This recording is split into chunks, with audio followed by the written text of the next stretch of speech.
Here we go. It's Thursday, November 9th, 2017. This is the Scituate Planning Board hearing. We have an agenda that has been posted. Do we have a second? Second. On the agenda? All those in favor? Aye. Aye. Okay, first on our agenda tonight is the continued public hearing for the residential cluster special permit for Seaside at Scituate. And I think I will start by just letting you Sure, introduce who you have here. Yep, I'm Bill Warrenberg. I'm here with Jeff DeLisi. To my right is Dave Bauer from Toll Brothers. I have Scott Michelli and Dave Buckley from Toll Brothers. In addition to that, we have Kevin Klein, our stormwater engineer from Stantec, Jim Ash, our LSP Environmental, Aaron Fredette, our traffic engineer, and Mark Manganello, our local scientist. Great, Okay. thank you.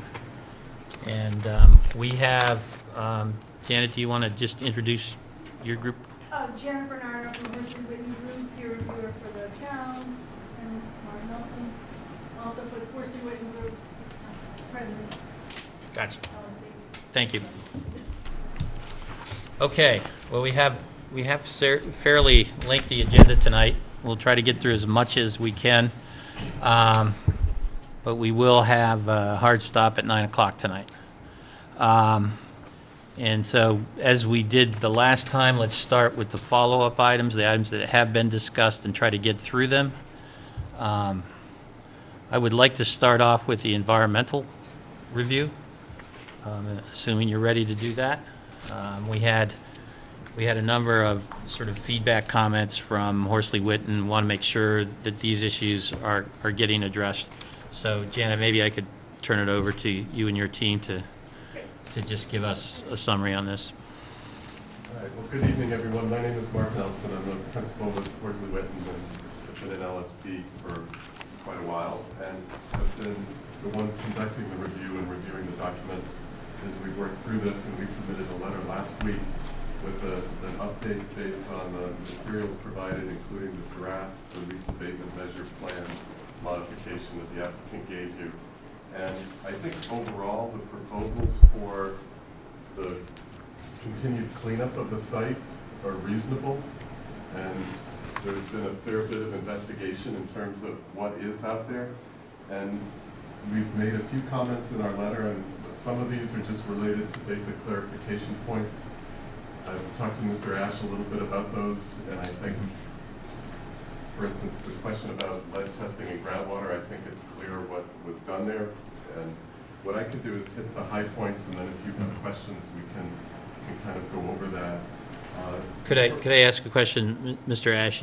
You've seen the comment letters. You have the letter and all I've that. seen the comment letter, and we had a nice long conversation yesterday. Okay, And just went want to make through sure you all, had it. Yeah, but Okay. some of them may have been resolved by that conversation. We'll see. Thank you. So I'll just go through the main points that are in my letter. And the first part revolves around how the cleanup or the excavation of the contaminated soils will be done. And in talking with Mr. Ash, I've realized that they're going to sample the whole area again to define the outer boundaries of where they're going to conduct their excavation. And if they get far enough away from the contamination, they'll know when they've done the excavation that they've removed everything. And I had asked the question, how are you going to confirm that everything is clean, that it remains behind? I think it's a reasonable approach, and I think we've clarified that. I think some additional discussion and planning needs to go into how the town will review that information prior to the excavations being done, so that you're comfortable that you're getting what you need from that, and how that will be looked at after the fact as well, once the material is taken out from there. So I think thinking through a little bit about how that review process will take place. I know the applicant has stated early on that they would submit that material for review, but clarifying that process I think is important, so everybody in town has a comfort level that work is done properly.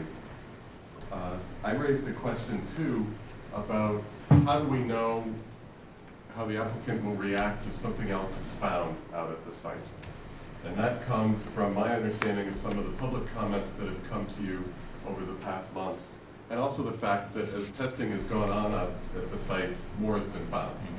And I know the applicant has proposed that there would be some additional, they keep an eye out. I don't want to minimize what they've said, but they keep an eye out, and if they identified additional contamination, they would work with the town to deal with it.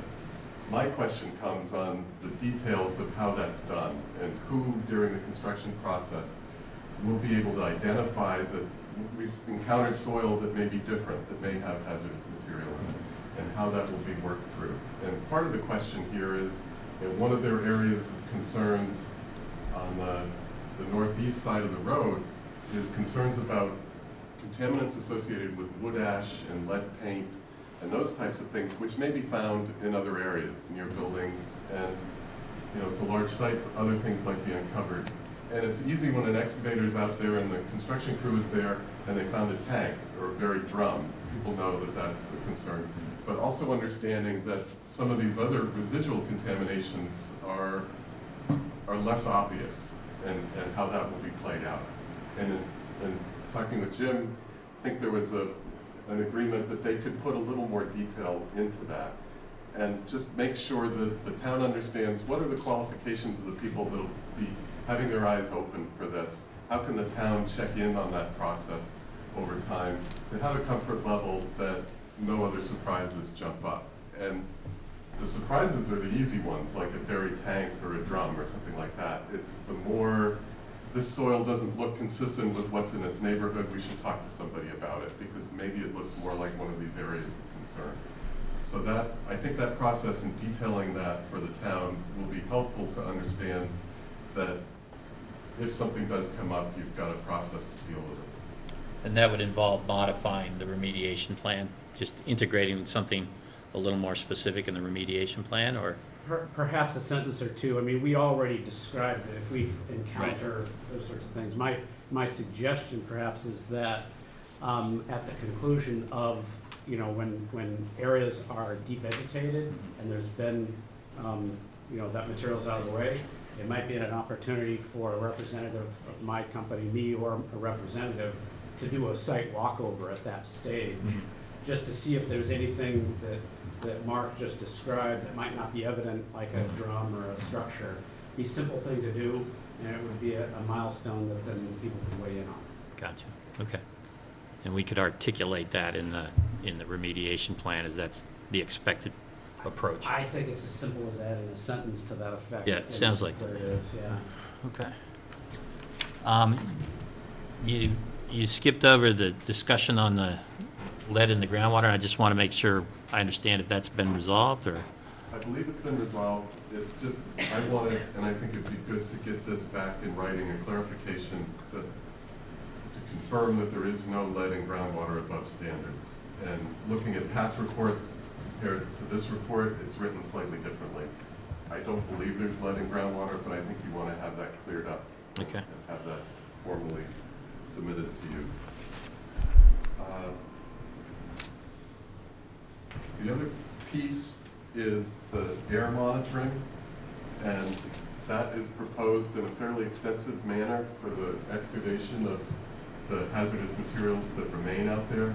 And my question here was, how will this work in the case that maybe other areas are found, as we were just discussing, and moving forward with that? And can that be included in any further plans, that if we're seeing other things that raise a concern, and I know that's been a neighborhood concern as well, let's turn those air monitors back on, or include that into the plan somehow so it's clear that that's being monitored at the times that it really needs to be monitored. And then I think the final point that I raised goes to the question of whether or not the hazardous materials that are out there right now create a situation where notification to Mass Department of Environmental Protection is required. And our opinion throughout this process has been that what was found in the Phase 2 report by CHA back, I believe it was 2014, constitutes enough information that a notification to DEP should take place. Now that is something that's done by the owner or operator of the site, and the applicant is not in that position right now, and I recognize that. But the discussion has been around the fact that the site was a release site. There was a report that closed that site out based on the excavations that were done at that time. However, there's been significant additional soil and groundwater sampling, and the soil sampling is what is significant here, that has identified contamination that exceeds what was removed out there in the past, and the soil removal volumes are significantly higher. The areas are slightly different, and it's my opinion that it's important for the town that this be notified to DEP. The applicant has claimed we're going to clean the site up, and if they're going to report to DEP, then that's very straightforward. What I understand is that they want to submit a voluntary report without opening up a new file number, a new process with DEP. And what I would advise the town is it's worthwhile having DEP as part of this process, because they're the folks that manage hazardous waste sites for the state of Massachusetts. It's not the Scituate Planning Board or the Scituate Building Inspector that does that. So it's worth having that belt and suspenders component to this, that this be notified as a site. And the reference in the regulations that the applicant has used here is what sites don't qualify for having a notification. And it says if you have a release, if you have a site that's been closed out appropriately and there's still some contamination there, you don't necessarily have to re-notify the state about that. But it also says unless the presence of that hazardous material would negate or change such determinations or statements, were that presence taken into account in the preparation of that closeout document. And that's not the easiest language to work through. My approach to that is if you knew all this additional contamination was there, you would have addressed it at that point. And finding it now is sufficient enough that a notification could take place. And it could take place, these aren't notifications that it's an imminent hazard under the regulations or anything like that. It's something that would trigger a 120-day time frame, and it could be worked into this process, and it would give the town the additional oversight that comes from the state process. And in Massachusetts, we have LSPs that run these programs and submit the materials saying, I believe we've done this according to the regulations, but it keeps them in there. And I think it's a little belt and suspenders, but I think it's helpful for the town that that notification is done and that it's followed through in that process. Some of these areas could be cleaned up within 120 days and may not need to be part of a notification depending on the scale of each of these areas, and that could be debated. But I think overall the cleanup plan is reasonable and makes sense. If the town has a good process in place to keep an eye on it and to be comfortable with it, it will work. But I think it's appropriate and valuable to the town that this be listed as a site so it's notified, and that if there are questions, you've got the backup of DEP to work with. So that's what I have. Thank you. I appreciate that. And let me just see if Mr. Ash or anybody else has anything to add to that. I'd be delighted to respond to that. Sure. And I think Mr. Nelson represented all of those issues clearly. I think we had our phone call was very productive because we did work through many of the questions and I answered some of those questions on that call. So the pre-design investigation approach, where we collect data in advance, we had described how we would prepare it's called a RAM status report. This is a RAM plan. There's a RAM status report which will present that data about the extent of excavation. And it is typical to provide that to towns. In fact, it's a requirement of the MCP. So we anticipated providing it to the town anyway, and therefore you'd have the opportunity, your consultant would have the opportunity to review it. So that's kind of built into the system. And is that done in lieu of sampling that you would do as you do excavation? Exactly. So that it's comprehensive enough that it's an either-or thing. You don't do both. That's right. What we did was we thought about what would be an appropriate sidewall sampling program at the conclusion of the excavation, and then we put borings in those same locations. So we're essentially collecting the sidewall and bottom samples before we dig the hole, confirm what those results are. If they are appropriate, we dig to those boundaries. Right. And then you don't have to sample again, wait for results, leave an open hole. You can load and go and zip it up. It's much cleaner. And it's a boring to a particular depth, and you're testing the entire boring. You collect samples at intervals, Okay. appropriate intervals within it. You don't necessarily composite across the whole thing, but you can pick the appropriate locations to collect those samples. I think the process we just talked about, reacting if something else is found, we did at the board's recommendation include a section in the RAM plan that describes that we would take those steps. I think Mr. Nelson is asking for a little bit more detail, and I think by adding a sentence or two about that inspection that GEI would conduct, rather than just relying on the construction supervisors, would solve that issue. And that would be an inspection that we could have our site person there as well. Absolutely. Air monitoring, we certainly agree that if additional work is required for remediation, the same controls and precautions would be taken for that. So reinitiating air monitoring is reasonable if in fact we encounter something new down the road that requires work as well. With regard to reporting to the DEP, this is probably the only place where Mr. Nelson and I didn't reach agreement. It's understandable. It's arcane stuff.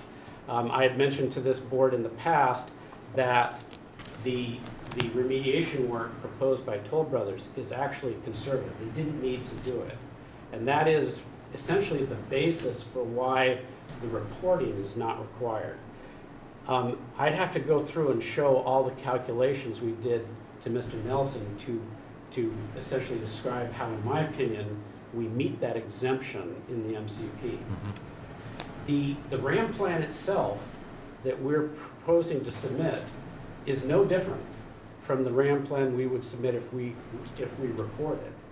I'm simply proposing to submit that RAM plan under the current site RTN, one that's already been reported. And so it will be a record at the DEP under the existing RTN rather than opening a new one. And it's just, in my opinion, simpler, more straightforward, and appropriate given the exemption opportunity in the MCP. Now, I think in order to convince Mr. Nelson of that, I'd have to go through all the numbers, and we'd have to show how we did our calculations for EPCs and all of that. And I think I propose as a resolution, I've discussed this with Toll Brothers, that they would in fact be willing to report, if the board feels that that's important, upon their taking ownership of the property, in which case a new RTN would be opened. We'd still go through the same process. It just creates a little bit more paperwork, which I don't think is warranted, but it's not all that onerous, and if Mr. Nelson and the board thinks it's important, we can do it. Okay. Questions from the board? I have a question, just what is that process? I mean, it sounds so simple. You know, notify DEP, that's all there is. But I'm sure there's much more involved. Can you give me a kind of a summary of what happens when you notify? Like, I understand there's probably a lot of paperwork, but what actually, how do they get involved and what happens? So there's a release notification form that has to be prepared, and it describes the condition that's being reported. It's a 120-day condition, meaning we found a contaminant condition that exceeds a reportable threshold. And you fill out a form, the RP, responsible party, or other person, in the case of Toll Brothers, and the LSP sign and stamp that, send it in. So that starts the clock ticking for that site under the MCP. And there are compliance obligations that follow out for that new report that go out for 5 years. Tier classification, phase 1 investigation, phase 2, all of these steps that have already taken place under that other R10 essentially starts a new clock for this new report. The thing that would happen next is DEP would send essentially a form letter to the party that sent in the letter, and they would describe their obligations under state law. I've seen dozens of them. 5-page letter says you have the following obligations, you have to do this, this, and this. But then it's up to the LSP, that's me, to go through the steps, the obligations and steps required to close out that new RTM, which can still be done with a new report. It just creates a little bit more paperwork associated, as you can imagine. So, Okay. you have to link it to. Other questions? Steve, could I ask a question? Just Yeah. consensus of the board, because we'd like to know, in other words, we'd like to close down these issues. Is the consensus of the board that they want the reporting, or as the Horsley witness suggested, or, Jim is of a different opinion, but we'd like to know just the consensus of the board, not a vote, because so we can take action. Because, if it's something. I can tell you, just my personal opinion is I would like to see the notification myself. I'll let others speak for themselves. I would agree. Yeah. Yeah, I think I would agree, just given the history of the site and public involvement and just kind of being prudent. This is going to be a fairly significant development in the time stamp of Scituate, and it seems like it would be a prudent thing to do, even if it feels like it might be a little bit belts and suspenders. And that's what we're asking, but Yeah. we told brother we'll do it. All right. Okay. Great. There were a couple other things I noted in your report. I just want to get them on the table here. There was a comment about private wells, and that there weren't any private wells in the area. And I think the only note I saw from Horsley Witten was there a way to sort of confirm that all of the surrounding properties were on town water? And it would seem to me that would be just a report from the water department ought to be able to tell you who's hooked up, right? The Board of Health has Or Board of Health, yeah. I don't know. I wouldn't imagine that's that difficult, but of course, I'm not the one who has to do it, so. Well, and my question, reading the report, it says the applicant states there are no private wells, but there will be for the irrigation. Is that something that doesn't matter at this I point? think they're talking about potable wells. Okay, so like drinkable. Yeah, we're talking about, that's what we're talking It about, doesn't right? say it, that's why I was just Yeah. curious. We relied on records, the previous consultants. That's one of the steps that you take whenever you evaluate a site, is you look at private drinking water wells in the vicinity, which are recorded with the state. Uh-huh. They didn't find any. I guess, again, belt and suspenders would be then to confirm with the Board of Health that in fact everyone's on town water, and that way you approach the question from both angles. Yeah, my remembrance when talking with the Board of Health is they don't know where all the private wells necessarily are. So, and maybe that only applies to irrigation wells as opposed to potable wells, but it might be worth at least trying to close the loop with them. That's reasonable. Yeah. What we've done in the past is just get records from the water department that they've got a bill that's sent to all the houses in the area you're looking at. And Yeah, well, if you have that, a to me, private that would be irrigation well, probably the you easiest, know right? that you have a ton of water connection. Yeah. But it may be that the Board of Health does know where all the potable private wells are, and that should be easy enough to determine as well. I think the only other comment I saw was about smokestacks. There's a smokestack there, and you suggested a little more detail on the use and any potential contaminants there. Did you guys have a chance to talk about that as well? We did not, Okay. and I have not gone into an evaluation of this smokestack myself. I've been looking at MCP contaminant-related things rather than above-ground building-related issues. I know that samples have been collected, in the vicinity of that smokestack for literally all the contaminants of concern.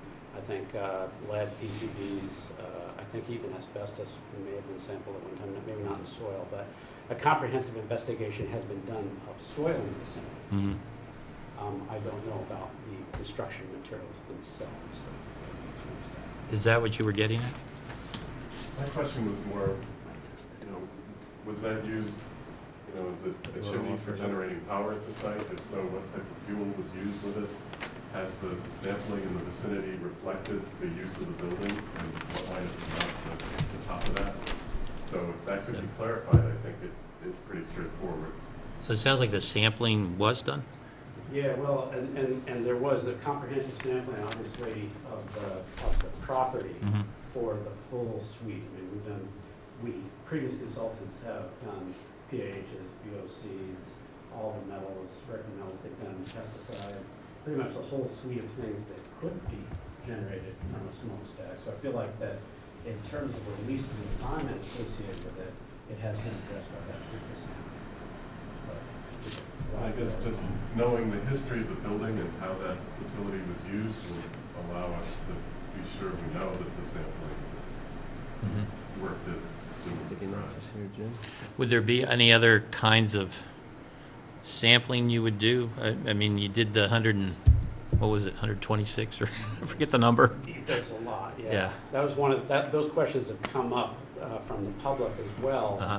given the uncertainty about how the property was used in the manufacturing processes. So it's something that I went back and checked that essentially the full list of potential contaminants were captured by those previous investigations, and it was very thorough. So Okay. I'm not sure what else could be added Mhm. for this type of issue. So, my sense is that it's been evaluated appropriately. Okay. Mr. Chairman, Yes. if I could just add too, we did have all the remaining structures out there.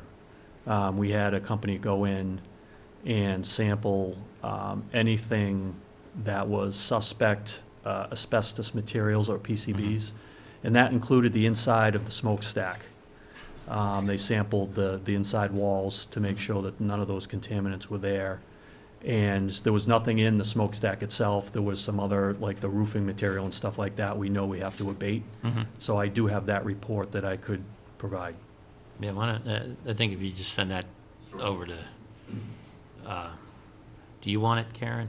And will you forward it to Horsley? I mean, they can forward it directly to Horsley, but we want a copy. Yeah, we just need a copy. Yes, Okay. forward it. Okay. Can I ask a quick question about that smokestack? Where does that fall roughly? Does it fall like in the middle of the road? Like, where does it fall in the proposed development? Where is it on the map there? I think it must be in that, It's the lower group of houses, right?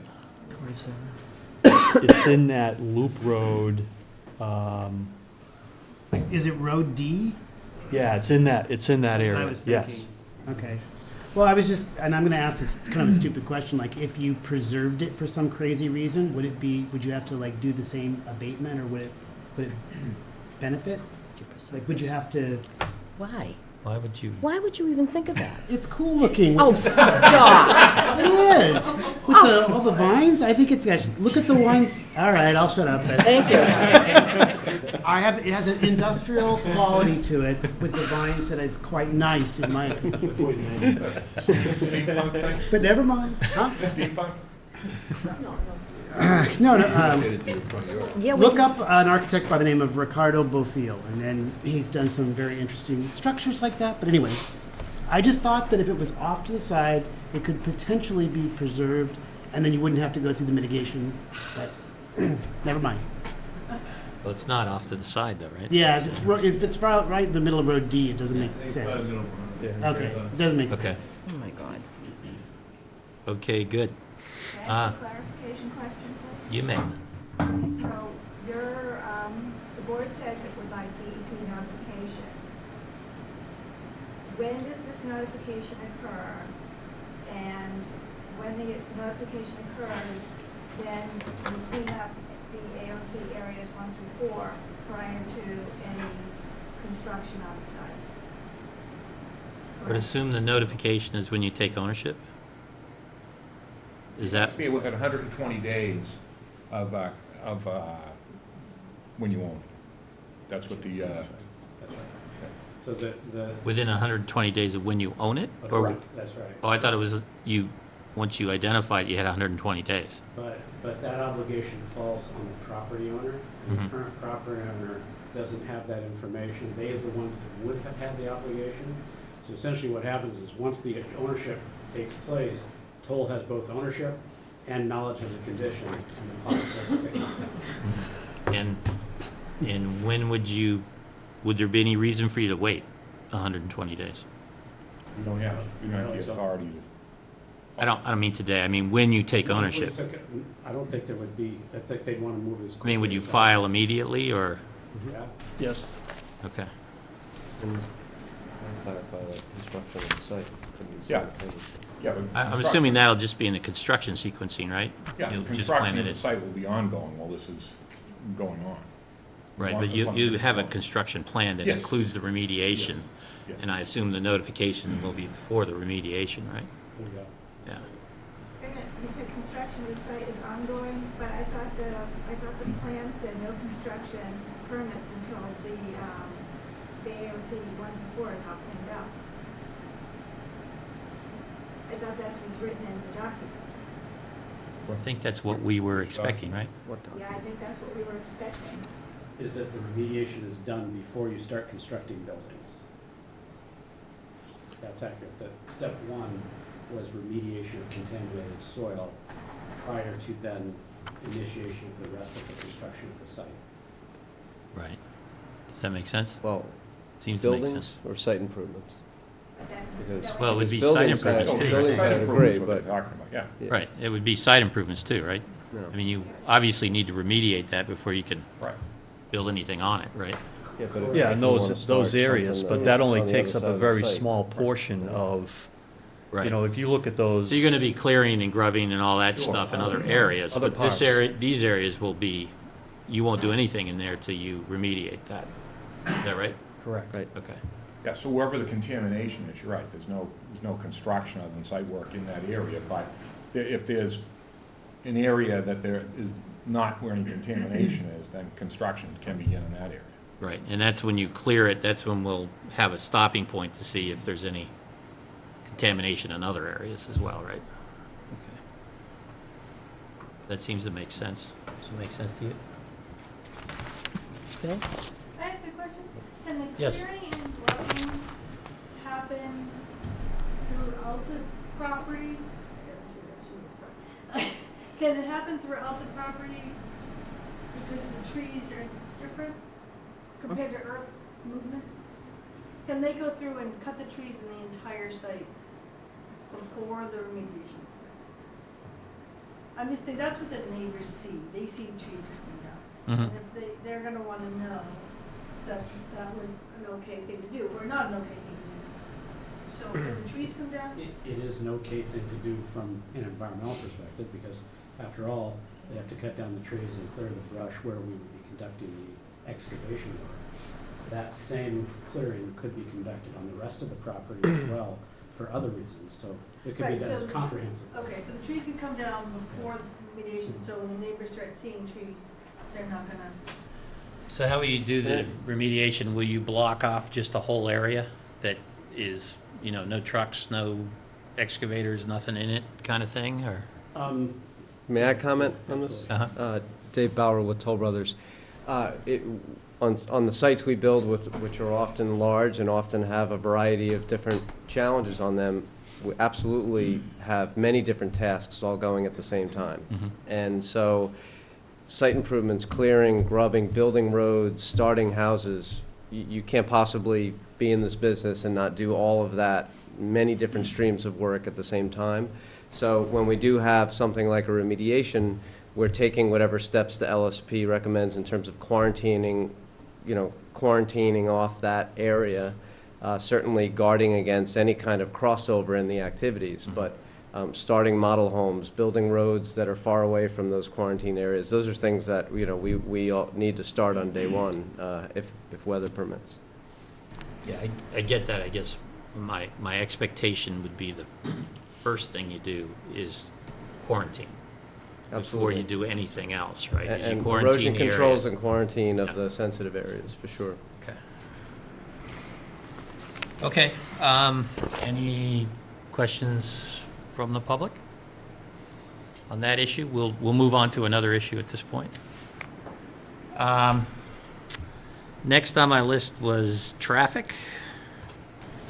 And I think we're pretty far along on the traffic. You got a updated report. We got an updated report from, from Horsley Witten through their sub-consultant. Remind me their name? Oh, Vanessa Associates. Yeah, Vanessa. Sorry. So do you want to just summarize there? Yeah, basically, the last letter that came from the Toll Brothers traffic consultant, their letter was, they said something on November 7th, and Vanessa was able to respond to theirs on November 7th as well, so you do have two letters that are dated the same, but they actually did renew. The main outstanding issue is the pedestrian flash beacon that Vanessa Associates is encouraging the pedestrian actuated rectangular rapid flash beacon at the crossing on Hatherley Road. So that's the one item that has been kind of going back and forth as something that the applicant doesn't necessarily think is necessary, and Vanessa thinks it is necessary. The other items basically have been addressed. They have no further comments, and besides the roadway width of 22 feet, they're recommending a minimum roadway width of 22 feet. My recommendation is that if the fire department feels 22 feet is necessary, then of course it's a safety issue. But from a stormwater point of view, I go with 20. So I have a hard time disagreeing with my traffic consultant, but so I'll leave it to the fire. Can you Okay. summarize again the sticking point? Was it you said it was a flashing beacon? Can you The read? flashing beacon on Hatherley for the crossing, basically, you know, the beacon, so you push the button for, as a pedestrian, Okay, and that, they would okay. cross the street, but it's not actually an entire signal, it's just a pedestrian beacon, but it's still a flashing, it's still a signal. It's a flash to the vehicular traffic. It's not a Yeah. a Yeah. walk sign for the Right, pedestrians, it's to right? say, yeah, it's flashing, oh, cross. You can push it and you can say, okay, now this road stops, so we can flash and we can walk across. But at that point, when as a pedestrian, when you push the button, it's like flashing yellow to the. I can explain it again for the record. I'm Annette with McMahon Associates. So the RRFB for the pedestrian really is just a push button. They don't see any kind of indication that they can cross. It's you know the diamond warning sign with the pedestrian on it. Mhm. It'll be that sign with another sign with an arrow pointing to the crosswalk, and underneath that are two rectangular flashing beacons that kind of flash intermittently. Oh. It's for vehicles approaching to increase visibility or to create a break in traffic should you need one for the pedestrian in order to cross. Right. And those would only flash when a pedestrian pushes that button. Correct. Okay. Correct. So to respond to those two remaining comments, I think Toll Brothers is going to look at that RRFB in conjunction with a couple other requests that they've had. And then regarding the road widths, you know, the main road connection between Hatherley and Tilden, I believe it's Road A, we have part of Road F and then Road A, that will be 22 feet in width. The remaining roadways that branch off of that are proposed to be 20 feet in width. And as stated, the purpose of that was to try and minimize impervious surface throughout the site. Additionally, the deputy fire chief has looked at this plan as proposed, and I believe there's correspondence that was submitted as part of my letter, attached to my letter to Vanessa, that said that they had reviewed it, and were okay with all the turning movements that were depicted. So I believe from that perspective it should be resolved. Can you just point out A and F? I missed that. Sure. Which roads are which? A is the main one off of Hatherley. Yep, so the median That's divided F. one, that's Road F, and then that's Road A. So where basically the road that would be the through road from Hatherley to Tilden, Correct, that's 22 feet. that's 22 feet all the way. Yep, And then the remaining roads are 20 feet, 20 feet in width, correct. including the long one going all the way out? Correct, that one's also 20 feet in width. Would you like to ask your question now, Ann? Yes, I would. You've got the floor. Thank you so much. I'm one of these people that love connections. Connections are very, very important. And I look at the units that you have way at the far end with the little circle, which is Ermine. What is the potential, what is the ability to connect to Ermine? That there not be a gate there, that, you know, it's not going to be a pass-through for this development, but it will enable those half-dozen units that are in the far side to be able to exit without having to go through the whole development. I like connections. Yeah, I can't speak to the ability to connect to Irvine, I don't know. I'm going to leave it to you guys to figure it out, because I think it's important. That is a very, very long dead end, very long. And if I know that the neighbors on Ermine might be quite upset that suddenly their neighborhood is going to have a dozen or so cars coming and going. But I think it's, from a public safety standpoint, to me, it makes sense. Yes. Dave Bauer with Toll Brothers.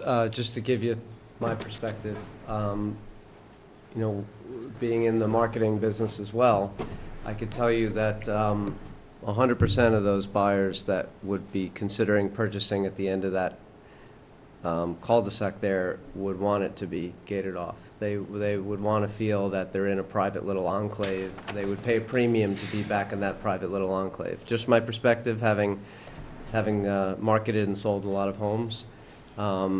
So my feeling is it's a win-win in that the residents don't get upset about any kind of a perception of cut-through traffic, even though it would be minimal cut-through traffic, but our residents would certainly not feel that that's a negative. The negative would be that the opening there would detract from that enclave feel that they would frankly pay a premium for. The other comment I would make is that if the board determines that it really is a key issue,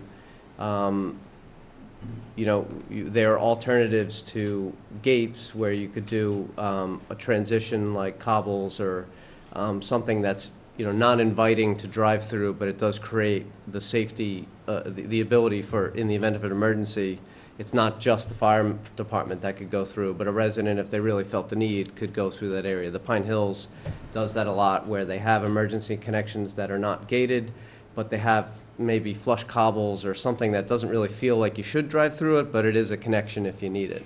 And speaking of the Pine Hills, by the way, I wanted to mention that their roads are generally 18 to 20 feet, just to give you a sense in terms of road width. I could live with cobbles, And those are private roads too, right?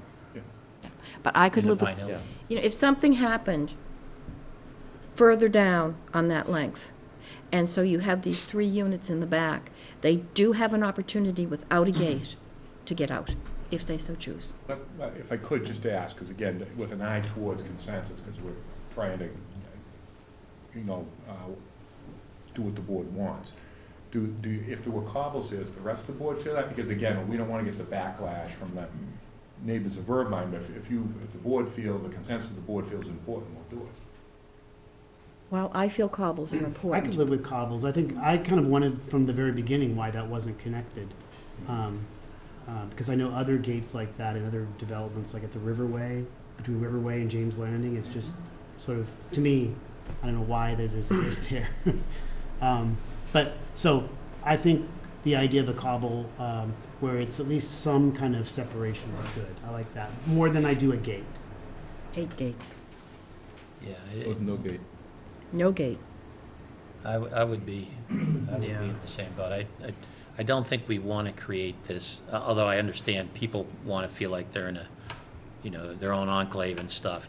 I don't think we want to create the feel of a gated community here, one way or the other. So. We were just trying to, in other words, that if that's how the board feels, that's fine. We just didn't want the neighbors in Irvine getting. Yeah, and I have to say, we have not talked to the neighbors on Ermine either about this. Okay, So, and I don't know how likely it is that whatever you're talking about, whatever sort of cobble creation you make there, would make it sort of more of a thoroughfare, or would still keep sort of limited use? Because I would imagine if anybody's going to the beach in that area, they'll pull through that area, right? Okay. I mean, that would be a normal sort of, okay, I'm gonna pull through here.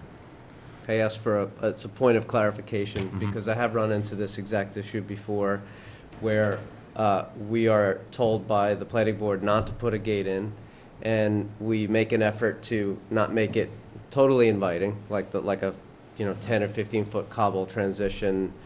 And one of the issues that has come up later is that after the project is occupied, maybe a lot of people go down that road, and then there's an issue with the people downstream.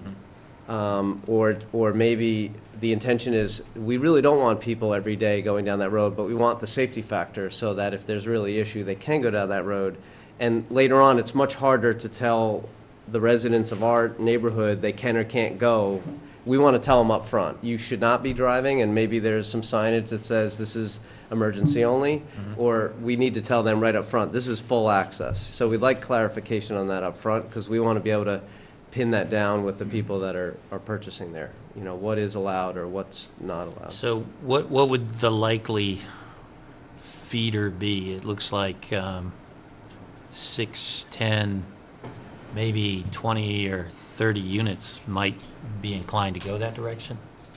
Because I'm sure the people on this side of it would take the shortcut, right, if it was fully open? It's hard to say. Keep in mind that there'll be a central mail facility at or next to the clubhouse, so a lot of the traffic will want to stop at the clubhouse, and or that maybe they'll stop there for social reasons. So how often would someone actually go down that way just to save a couple minutes? It's so hard to predict, and that's why I want to suggest that we pin down a decision as best we can. I think if you put up a sign at the beginning of, right at that triangle, wherever, right there, Yep. before you get to the cobbles, not a throughway. And then people know that it's not a throughway. However, the people at the very end can scoot out if they need to. Okay. And the people that in Irvine, they're not going to go up there. They're going in the other direction. And you're correct. They're going to go and pick up their mail. They're probably going to access both from Tilden and from Hatherley. But I just have this thing about connections. It's just Okay, so some signage will. just some signage. This is not a private, not a throughway. Okay. And you could put that on the other side too, on Ermine, not a throughway. I think that'd be good if we could do both directions. I and think just so make it too. clear that- But again, if you needed to, you can travel over it. You don't have to worry about opening a gate. Okay. While we're on a roll here, let me get two other consensuses. What's the consensus of the board as to the flashing lights which they're asking? Because again, there's an obvious reason for flashing, but some people on the other hand don't like electrified things. What's the consensus of the board? I have a question about that, Steve, if I might. Sure. As you described this sign with the flashing lights, when it flashes when somebody presses the button, does that mean that the traffic stops? That is, it doesn't require them to stop. It's really, it's a notification beacon. Vehicles are required by law to stop for pedestrians in a crosswalk. Yeah, right, okay. Right. Sure. So, but it's not like a traffic light where, if it's red, you have to stop. It's just a additional. Saying, hey, there's a person coming in the additional crosswalk, warning. right? I think that does not appeal to me at all. I think it's hideous. I, however, would suggest that rather than that, somebody puts up a sign that says 35 miles an hour so that people slow down. I saw one on Grove Street in Norwell. It said thank you when I was going under the speed limit. So Well, you're talking about an electronic board or a sign not a or something. board, they have one down by the Egypt Garage. Yeah. Yeah, electronic. yeah, that's- Electronic thing. Yeah. Speed signs. Yes. I would say one or the other. I'm not opposed to having, because many times it won't be operating. It'll only be operating when people cross. I do think that stretch of Hatherley gets to be a bit of a speedway. It there. does, absolutely. And if somebody pushed a button, I think most people would identify that, somebody's gonna try to cross and they'll slow down, but, You can only hope. either way, I mean, people look at the sign as they go much faster, I so, believe traffic rules committee wanted something there. yeah. I would recommend. I would suggest that there be something there, but not necessarily the flashing whatever. I have to say, the one they put in on, was it Grove Street? Where they put the four-way stop in, Yes. and they put the, Oh, Oh, yeah. I love, In put the Norway. LEDs around the stop sign. And that was pretty effective, oh, right? very. So this sounds like this would be pretty effective too, and It's a little maybe bit not as bigger than those complicated others. as a big speed sign and all that, But are we advocating for the speed sign as opposed to this? That's what I heard. I would be fine with just myself, I'd be fine with just the flash. I think that would send a message to most people driving through there. I can go I'm sorry. either way. I can go either way. I voiced my opinion, and I will go with the consensus. If you want the little flashy things, we can do that. So I'm just confused, like, what are you actually advocating, Steve? I mean, Well, I think there needs to be something there. I'm just saying, I don't think it necessarily needs to be one of those big speed limit, what's your speed now kind of thing and all that. Joe It talked could about be is something. what they've proposed. Yeah, it could be Yeah. what they propose, just push the button and it flashes. When you get a pedestrian. Yeah. I mean, people may not slow down or stop for a speed limit sign either, right? Right. So, well, and the ones, just so I clarify, like you said, there's one at Egypt, there's one on Gannett Road. There's another one somewhere yeah. in town. Isn't there 3 of those that have they're solar powered? Yeah. Well, there's, That serves a kind of in my view, maybe a little different purpose. It's trying to slow the traffic down through there, but it's not indicating that there's a person crossing in a Right, crosswalk, correct, right? correct. I would rather have somebody sort of say, I'm going to cross. And I think the red lights, to me, might actually be more effective in getting people to say, Well, they're oh, not- somebody's going to try to They're not cross here. red, though, they're They're yellow. yellow. Or whatever. I mean, people will see them flashing, right? So, So, do you guys feel it's something that's merited? I think, I would agree that something there. I do realize that is a bit of a speedway, and now we're proposing all of these units, so I think that a flashing pedestrian sign, I think, would definitely make people notice. yeah, I like having the idea of an enhanced pedestrian crossing. I think, Then yeah. close it down, we'll do it. Yeah. Right. I mean, like, for instance, all the speed signs, as they were mentioning, I definitely slow down to try to get underneath those, or to get underneath where it says 20 or whatever. So, I mean, it's a very effective. All right. So let me ask one other thing, because this will help us finalize the stormwater. Is the consensus of the board, the width of the roads is laid out, but because again, the reason for the 20-foot, right, obviously is to minimize paving, but also you have good-sized sidewalks on it also, so everything's kind of a little cramped, so is the board comfortable with the road widths? I know there's other issues having to do with it, though, we haven't discussed yet. That's true. Because otherwise it changes the entire drainage, if there's any width. I don't have a problem with the width. I think the main one is 22. Right. So, I think that's the most important thing to make sure, in my mind, that that's wider. So, I'm okay. I'm fine with the road width pending what the fire department has to say. I think the fire department sent us a note, right? That said the boulevard type entry is required by fire code to be a minimum of 10 feet on either side. And we're talking about 11 feet? 22, yeah. 11 feet on either side, yeah, okay. And so they seem to be comfortable. Well, they confirmed what the dimensions are for the turnarounds. Their note doesn't say that they've confirmed what you've laid out is that. It seems to say that they've confirmed to you what they need for. So does the roadway match what the fire department is looking for?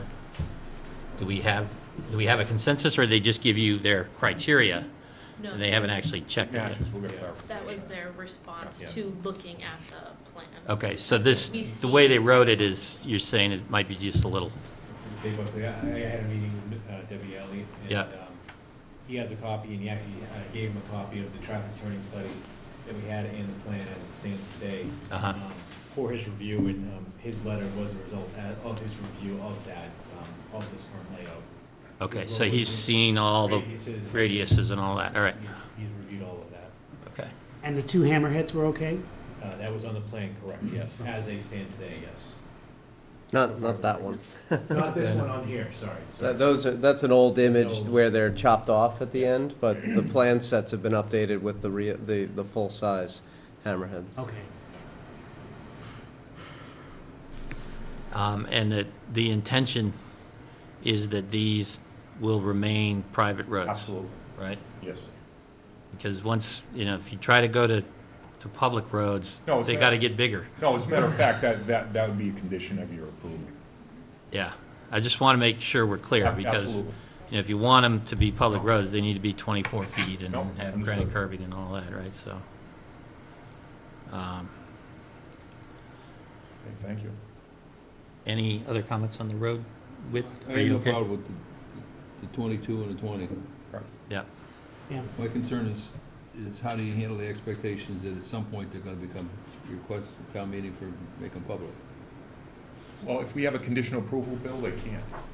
Plus, as a practical matter, the association controls all the roads, infrastructure, and everything in the entire thing, and it's budgeted for the maintenance, plowing, repair of the entire thing.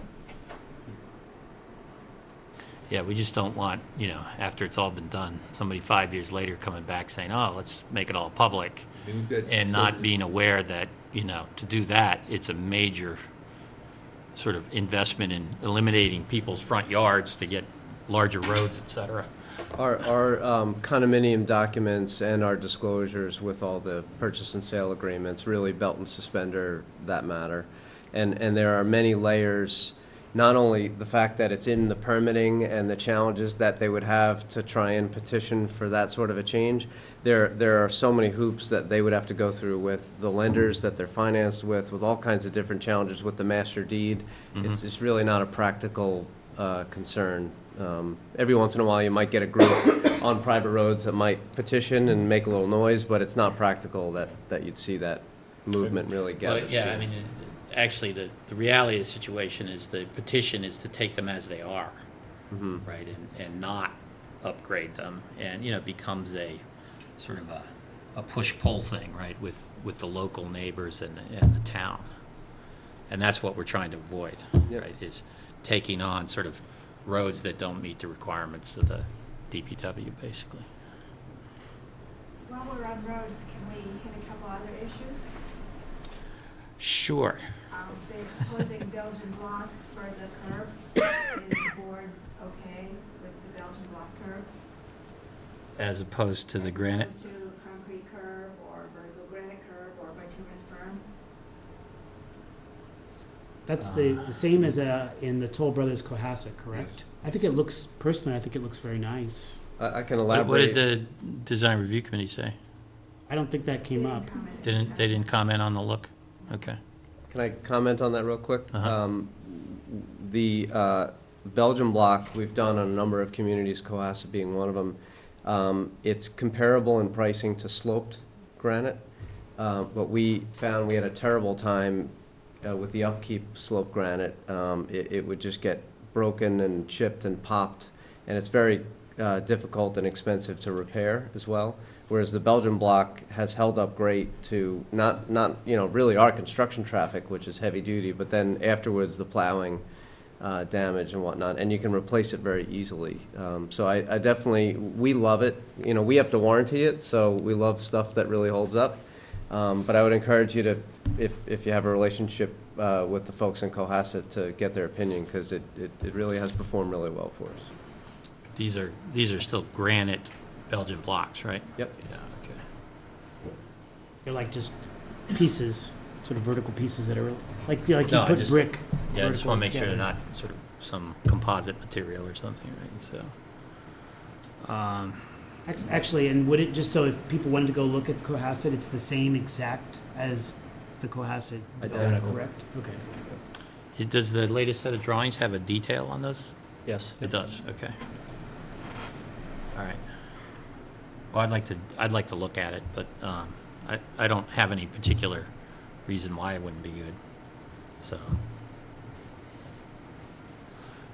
What else did you have? The construction standards of the sidewalk and the roadway, they're recommending something a little bit less than subdivision control. And they're not required to do subdivision control, but it's strongly advocated. So the sidewalk is, I think, 2 inches by 2 minutes over 6 inches of gravel. And that's a little kind of lean. Subdivision calls for, I think, 3.5 over a foot of gravel. I mean, you're looking for products that's going to hold up over the years.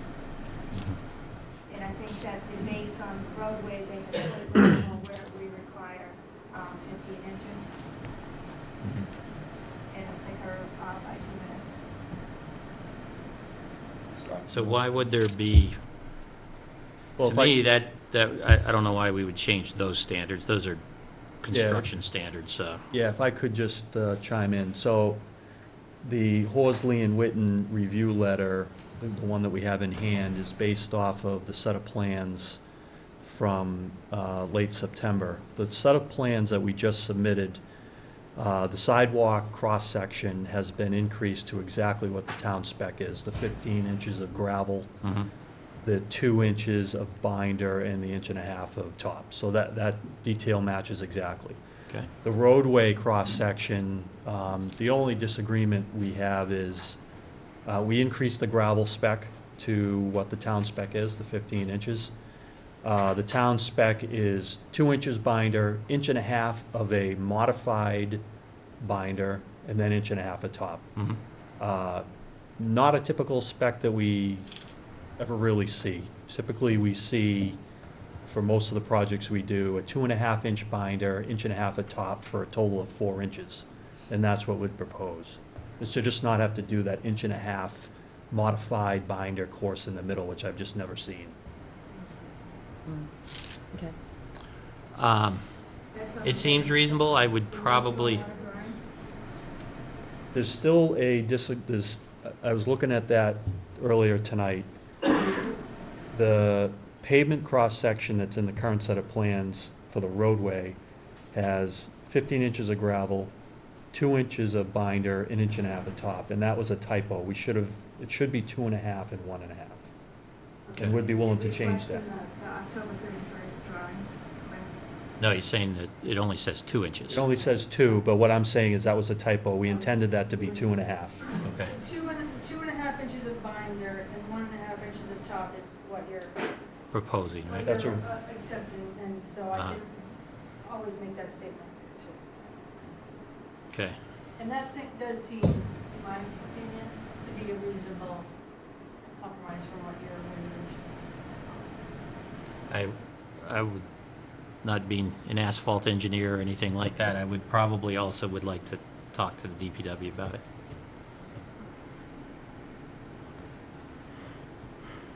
But it does save you, it saves you basically a third pass, basically, is what it's saving you here, right? And but it's about 1 inch less in total Yeah. coverage. Okay. They're the ones that are warrantying it. What's that? Yes. They're They're the ones that are warranted. warranting it. Yep. Yeah, but you know, if something happens, But it's a private way. Yeah. It's a private way. it's a public meeting. I understand. Sit on street acceptance, I can tell you that regardless of whether it's written in stone or cast in stone, they come in, they still have an expectation that their road will be accepted. Right. So I would say, subject to some conversation internally, we'll get back to you on that one. Do we have anything else on the roadways? Location of the driveways is the other conversation. Yep. Which is on my zoning peer Could you- review letter. Could you pull that map up, the areas we're showing? Page 9. You guys have a better map that might show the driveways here? So again, this is private roads, but your regulation says the driveway should not be located within 65 feet of the street. It's just, which might be really a driveway for a business. But some of them 34. Oh, that's hard to Like, see. so, well, if you can see like this right here, this is the intersection, and this guy backs right into the middle of the intersection. Uh-huh, So there's a few of them that That are are like that. like that. uh-huh. That might be something just a little, makes you a little bit more nervous, just those like weird, there's like, I think I listed 1, 2, 3, 4, 5. Yeah. That really seem to back into the middle of an intersection. That is just something, you know. So I which look- ones were you just pointing at? What numbers? I think, oh, there, 85, this is 85 right here. Okay. 34 and 35. Oh, there must be a road here. There's a road. These two right here. You can't really see this road. Oh, yeah, yeah. There's a road right there. Uh-huh. And 105 and 106. Oh, I did for this road. So Those two dumping into it, okay. that's fine. So, you'll drive around. I've been kind of looking around, and there are houses that are built that back into an intersection. I don't really know. And so it makes me nervous from backing up. It's not like they're going to turn around in their driveways and be facing forward. So it is just something to think about as far as the layout goes and Mhm. keeping this particular section in mind. That, however, having 65 feet seems excessive. What do you guys I think? can speak a little bit to it. So I think the main thing to keep in mind is the control at each of those intersections. So, for example, we have like this unit that's driveways comes out. We have Road A here that's going to be free flowing, and then we have Road D that comes into it, and they'll be under stop control. And really, I think the concern is that there might not be, you might not be able to see when you're backing out, but the person that, if there is somebody else there waiting to get out onto Road A, they're going to be stopped, and they'll be facing that car. So I think, and that's the condition really at each of these locations. You know, this driveway, this will be under stop control, so this will be free flowing, and same thing for this road, this will be under stop control. So the car that's there waiting to turn onto the road will have full visibility of that car that's backing up. So there shouldn't be too much conflict. In addition, the trip generation volumes during the peak hours are still very low. It's only one, maybe about a car a minute. And when you kind of divvy that out over the whole network, and some go this way, some go that way, I would expect that the interaction of those vehicles would be pretty infrequent. I would have to say the only one that would worry me, given what you just said, would be where Road A and F come together, because they're both main egress roads, right? I mean, they're both, you're either going to Tilden or you're going to Hadley. So if anybody's traveling, that's a road that they'll all be on.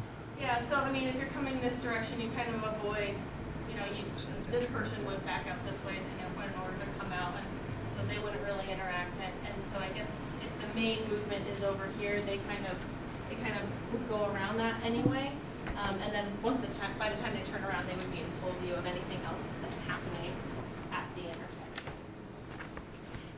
And again, even though that is the main stretch, a car per minute, or really 1 every 2 minutes if they split in half is, it's plenty of time for someone to just kind of wait and either let the car back out or let the car pass through stuff. What do you think? I see both sides, but what are the speed limits? 15 miles an hour in that development? And are you going to, As far as you can push the pedal. hey, how about, are you going to have speed bumps? I don't believe those are proposed, no. We would not propose speed bumps. I like 14 miles an hour because people see it and they go, what the heck is that? And it actually makes them think about it. But we would expect to post something like 15 miles an hour. There was a piece in the Globe today about how to slow traffic, and what they did was paint a little girl with a ball in the middle of the street as a traffic calming method.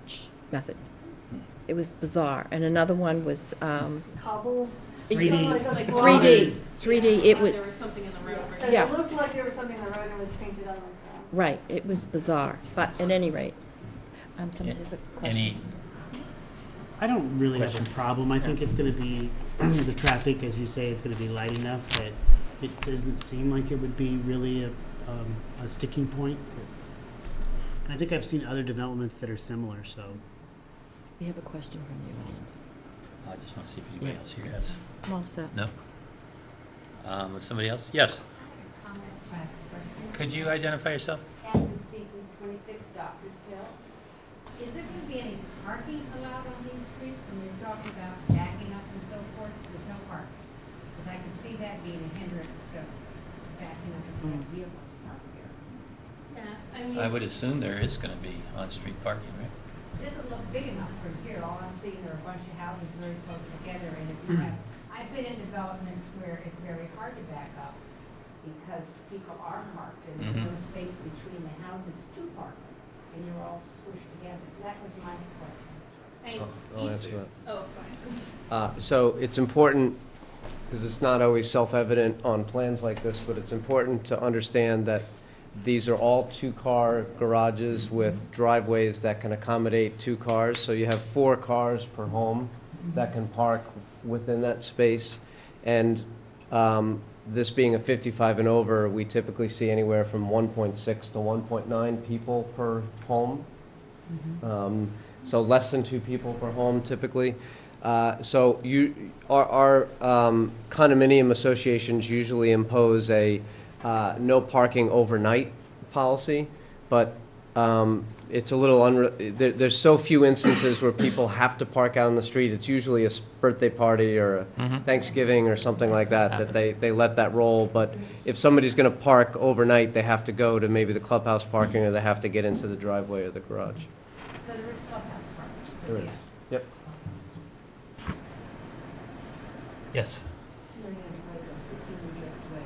We live in a condominium similar to this, and we do have guests frequently, and there is very limited guest parking here. I mean, a lot of us are grandparents, our children come, our grandchildren come, and I don't see any place where your guests can park. There's 4 parking spots per. How much parking do you have in your place? We have, well, we're fortunate enough to have marina too, so we have marina parking. Uh-huh. And then we have, everybody has a 2-car garage. And then we have parking outside of, I think, 26 spaces in addition to that for guests. So if you parked in your garage, are there 2 more spaces to park in your driveway? In the driveway. No? He'll tell you the exact number because he knows for sure. Well, there's 25 guests parking for 26 townhouses, and that's, so it's first come, first served. They're not, served Yeah, I was just trying to on- understand your condo, is it two-car garage and then 2 parking spaces in the driveway? No, there's no. So Because that's what they're talking about here. Well, is it Riverway from what you're describing? Riverway. Okay, so yeah, I walk by the dog there all the time. There's not there, you can't park a car in front of your garage. No, not in But front you're of not the garage, you supposed have to park on the side, Yeah. and there are 26 side spaces. So if you had 4 spots instead of 2, would it make a big difference there? Well, we certainly would, it would be very useful many times, because people Yeah. have to sometimes even park. Because I think, am I characterizing that right? That's what you're talking about? Sure. Yeah. Yeah. 4 per Okay. unit. Yep. 4 Plus per the home. clubhouse. Oh, so it's. And Yeah, how 4 many per are at home. the Per unit. clubhouse? How many are at the clubhouse? How So much, there's over 600 parking spaces. how much at the clubhouse? 600? No, the garage spaces and the outside spaces, yeah. How much at the clubhouse? About 20. How many spaces have the clubhouse? I'm gonna count it real quick. It sounds like that. It's like, It's most of the point. It's half of them. Interesting. I mean, there will be times when people park on the street, for sure. Absolutely. They park on my street all the time. Yeah. We're counting about 28. 28 at the clubhouse?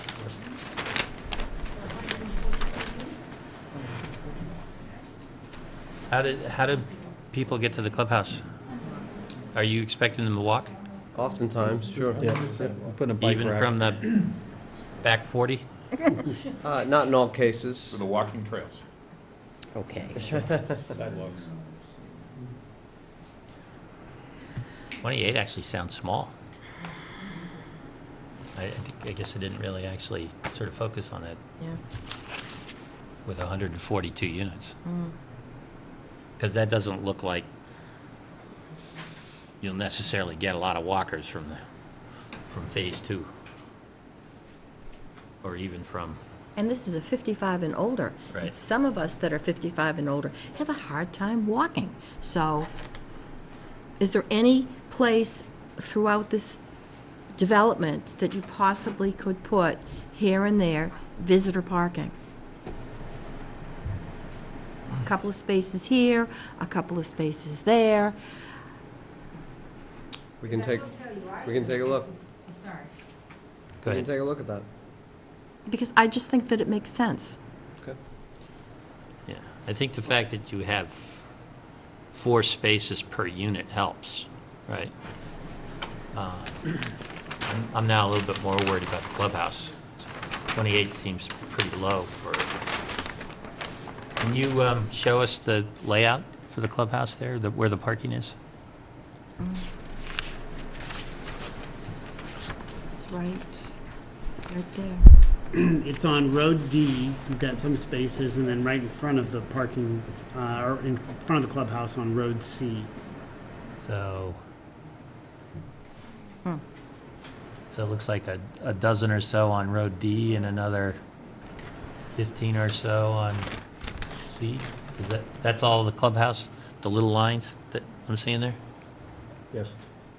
It's hard from a scale point of view, but there's a substantial number of units that will not get in their car to drive over to those spots. They will absolutely walk. Well, I can definitely see A that large little number. neighborhood right there that people would walk. It's just, I mean, even when you think about a 4-minute walk, how far you would go in 3-4 minutes, you wouldn't get in your car, but you'd probably be able to, the cul-de-sac on Road B, they're not gonna get in their car and drive over to the clubhouse. where's Road B? I'm sorry. The cul-de-sac that heads to the south, that's a 2-minute walk to get to the clubhouse when you live on that street. So really, this is a dense enough situation where you really do have walkability here. On a single-family community where things are spread out, you certainly So like don't get that benefit. Road F, 44, 55, those units.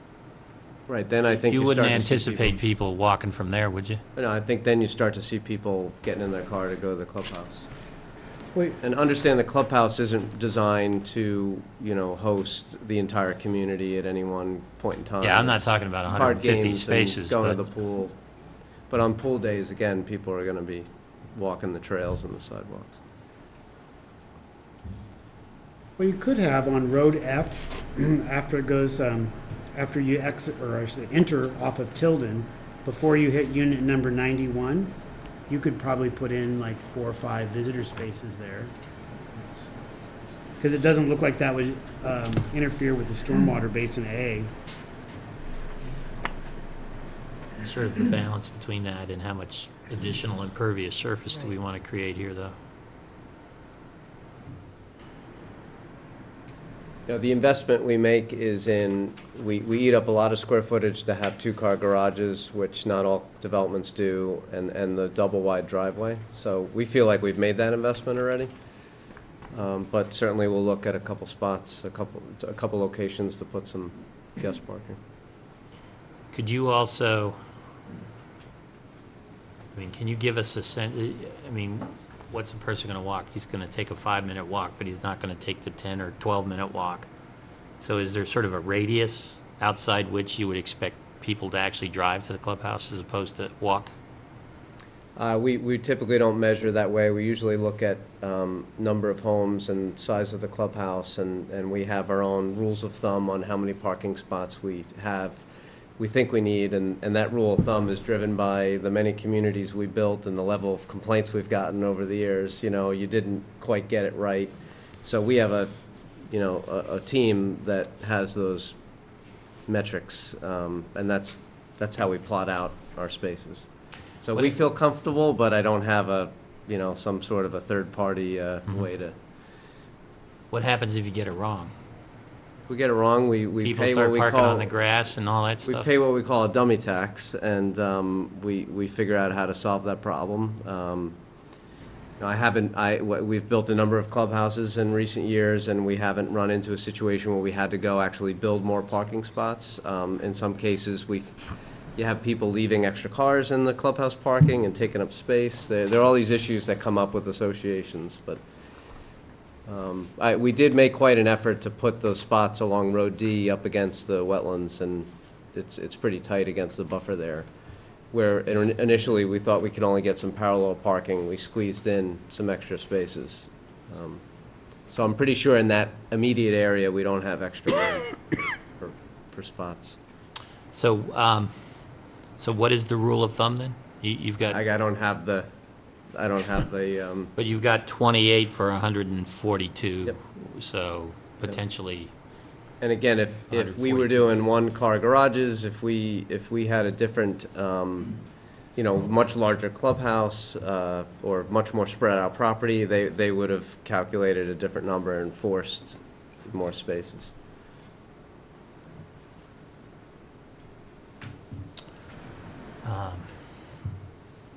so you're going to take a look at whether there's potential other visitor spaces? Happy to do that, sure. I guess I'd like to know how you got to the 28, because I would assume there's a couple of staff people at the clubhouse that would park there as well? Not for a community of this size, not like. No? No, Nobody will staff it? no. No lifeguard? I don't think I know the answer to that offhand. Anticipating one.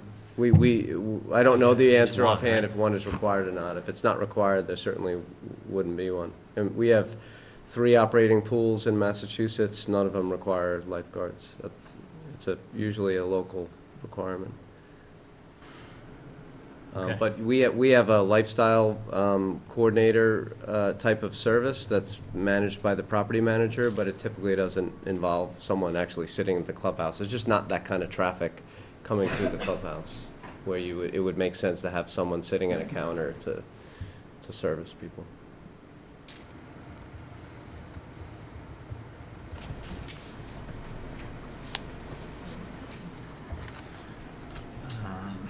Okay.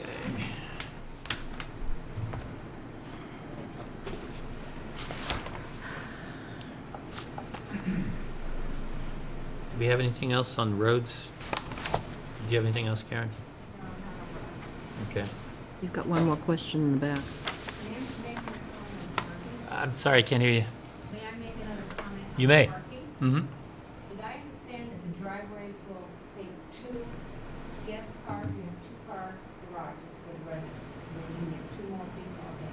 I can tell you, I live in the 55+ Doctor's Hill, and we have much more spaces between the buildings, and our guests can park on the street, and many times guests have more than 2 cars coming, like for Thanksgiving, Christmas, grandchildren. So I see that being an issue with residents. I don't know in your other developments if residents have complained about that. Just having 28 guests at one end where the clubhouse is, if you have more than 2 cars, what do you do with that for guests? But I do think we acknowledge that there will be times of the year when people will park on the street. Visitors will park on the street. Because if you have a whole family coming over, you're going to end up with... No overnight parking. No overnight, but yeah. But I thought you said there's no parking allowed at this point. Overnight street parking's not allowed, but during the day for events, okay. holidays.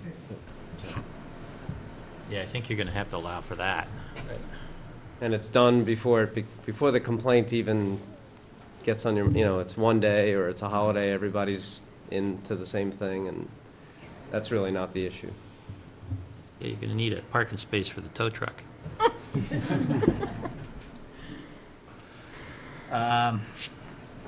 Okay, let's go on to, let's see.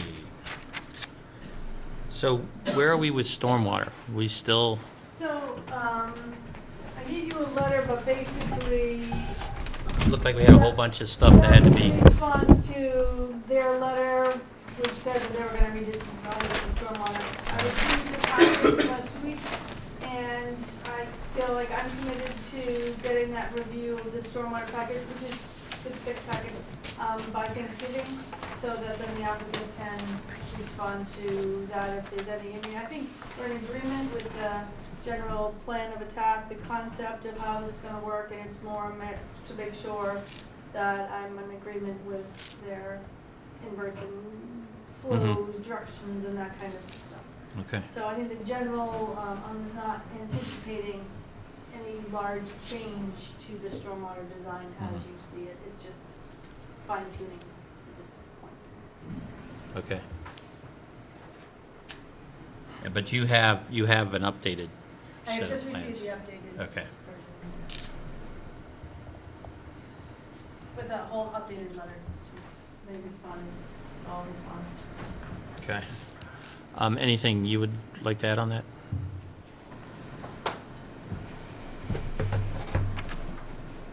All set? Okay.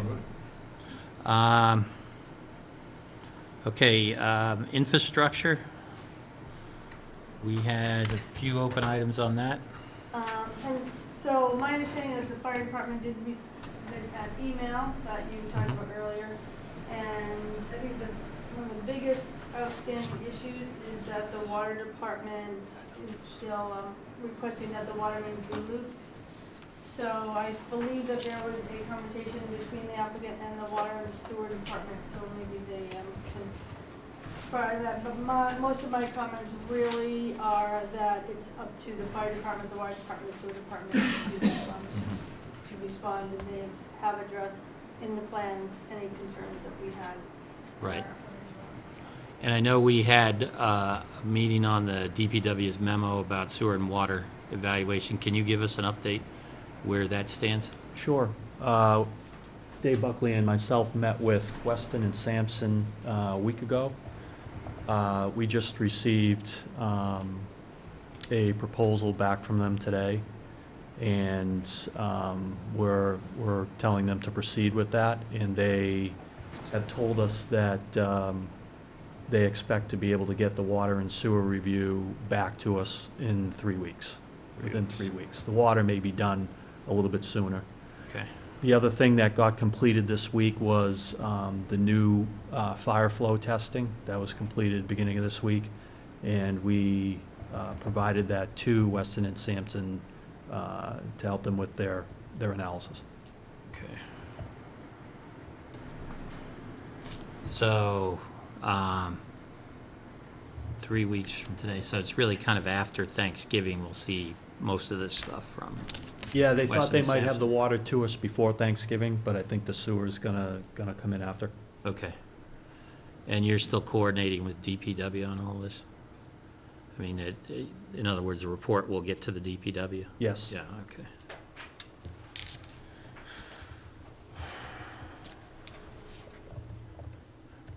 All right. And have you been in conversation with them about the looping of the water mains? That did come up when Dave Buckley and I met with them. The current plans, there was 3 locations that had dead-end water mains on the plan. And Dave can, if he zooms out, so you have Road B, which is down at the bottom right. And the current plan we have shows that looping back out to Hatherley Road. So we were able to eliminate that one. And then, Well, when you say looping back out, Yeah. so it's going yeah, we're going in. sort of northeast? Yeah, cross-country, back over Uh-huh. to the right, Dave, in behind that last fourplex. Go to the east. No, The other way? Out to the the east. Hatherley. yeah, that way, yep, So it's essentially looped to Hatherley Road? yes. Okay. Yep. And then, when you pan over to the right, not sure exactly which road that is. You lost your stars. All your The stars stars all moved. moved. All your stars moved. Seeing stars. That, Oh, gee, yeah, Road G, that was a dead end too, so we just Yeah. looped that back over to Road F. And then the last one up at the upper right or upper left, that's the one where we kind of have no place for it to go. So we did, I think Weston and Sampson, as part of their water review, is going to comment about that. Okay. That the fact that right now Ermine Street is a dead-end water main, and our extension of the water main up into that section of the development will eliminate that dead end, that Weston and Sampson, I believe, is gonna state that they don't see an issue with that last piece of Road F being a dead-end water main, and there'll be a hydrant on the end to aid in flushing it. I'm sorry, so are you tying into Ermine Street? We are. Yes. So there's a main that's coming up there, and that's where it's tying in right there? Yes, So it's that little section of Road F that yes, isn't looped? yep. Okay. And that's something you said Weston and Sampson's gonna look at? Yes. Is there, could it go out to Tilden? Or is that not possible? It's pretty far. Yeah, okay. Yeah, that- Property too, so It would actually be easier just to loop it around back back on itself. yeah. It doesn't look like it's That was actually something, Steve, that we talked to Weston and Sampson about, Uh-huh, and they said, we hate that. yeah. They said it actually creates two stagnant legs instead of one. So I think that's why I was they're, thinking about like looping it around the back of those units, right? So you're not coming down the same trench, but looping it around. yeah, I think they were Ermine thinking Street. the same thing, that anything where it just loops back onto itself and ties back into the existing main is No, something. I meant go around to Ermine Street. Loop it from, see what I'm saying? Go That's clockwise. private property, you mean through here? No. No, just Don't, behind the don't units connect to and down to- Irvine yeah, as you right go there. down the cul-de-sac and Is come that, behind the units. they considered a stagnant loop there? We just talked to them about the possibility of looping it back on itself, quote unquote, and they said they In were. the same, kind of in the same trench you're talking about? Same yeah. roadway width or something like that, if you split the difference. Okay, well, you'll figure it out. You'll figure it out then, all right.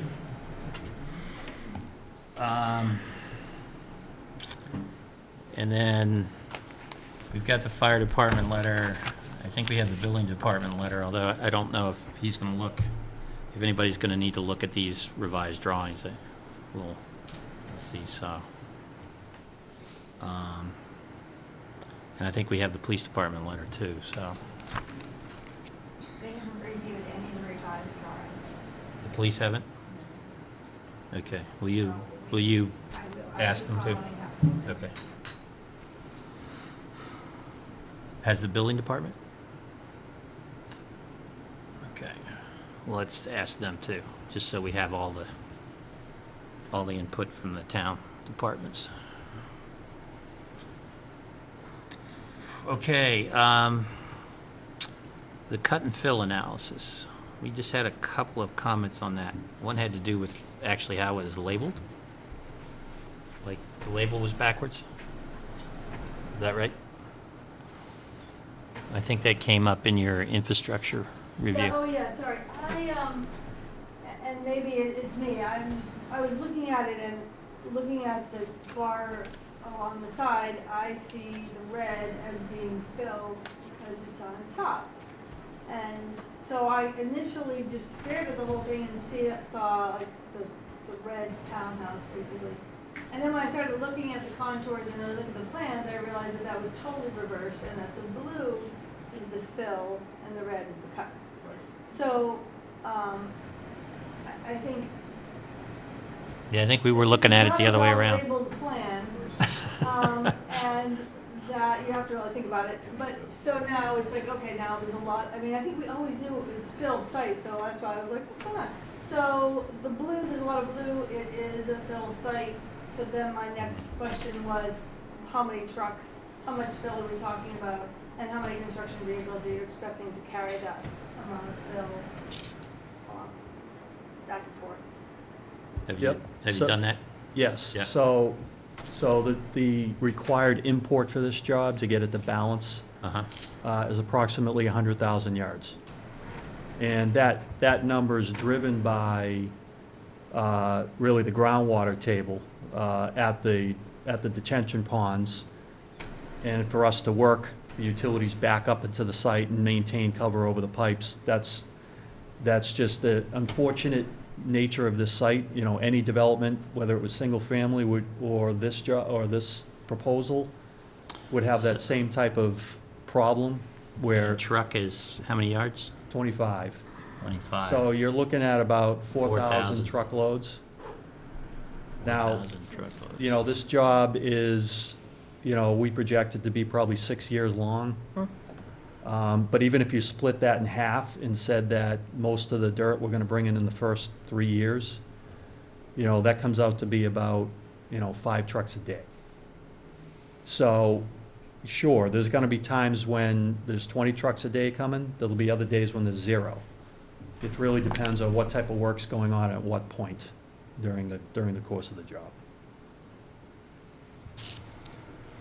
What route will the trucks be taking? Have you determined any construction truck routing?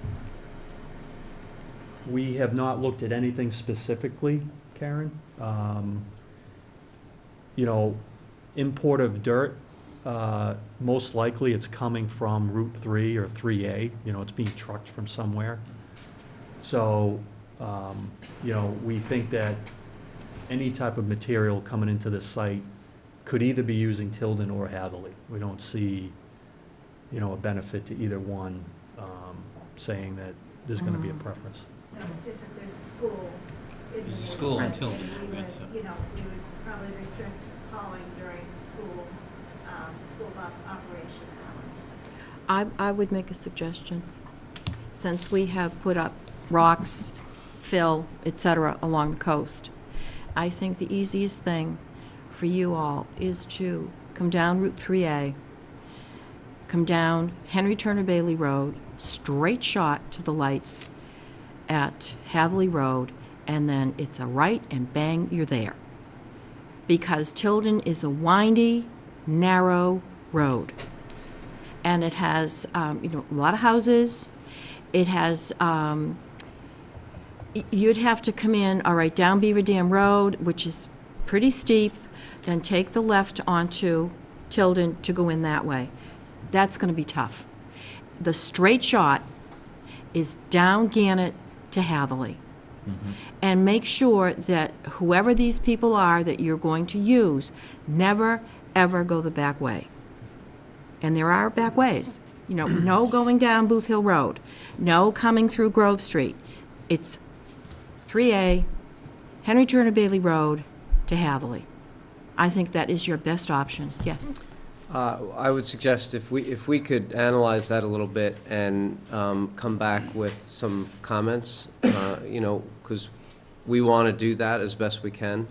And we want to try and identify pathways where we do not have restrictions during school hours, and where you feel comfortable with that, because one of the things that really could handcuff the entire operation and turn a 3-year operation to, an 8-year operation is not being able to do the things that really have to be done aggressively and swiftly. So we'd like to look at that, understanding the concerns. There is and no propose. school there. When you just suggest. No, I understand that. There's What no I'm- school. But I'm just There are addressing the school comment buses. of no trucking at all during school hours. She which meant on would- Tilden Road. On Tilden, Okay. on Tilden Road. Because of the schools. Got it. Right. And that's so Ann suggested. I mean, the school buses will still use But- Hatherley and Road, that's right? who cares? That's gonna happen. That's gonna happen. I would- didn't understand that it was only Tilden, so my bad.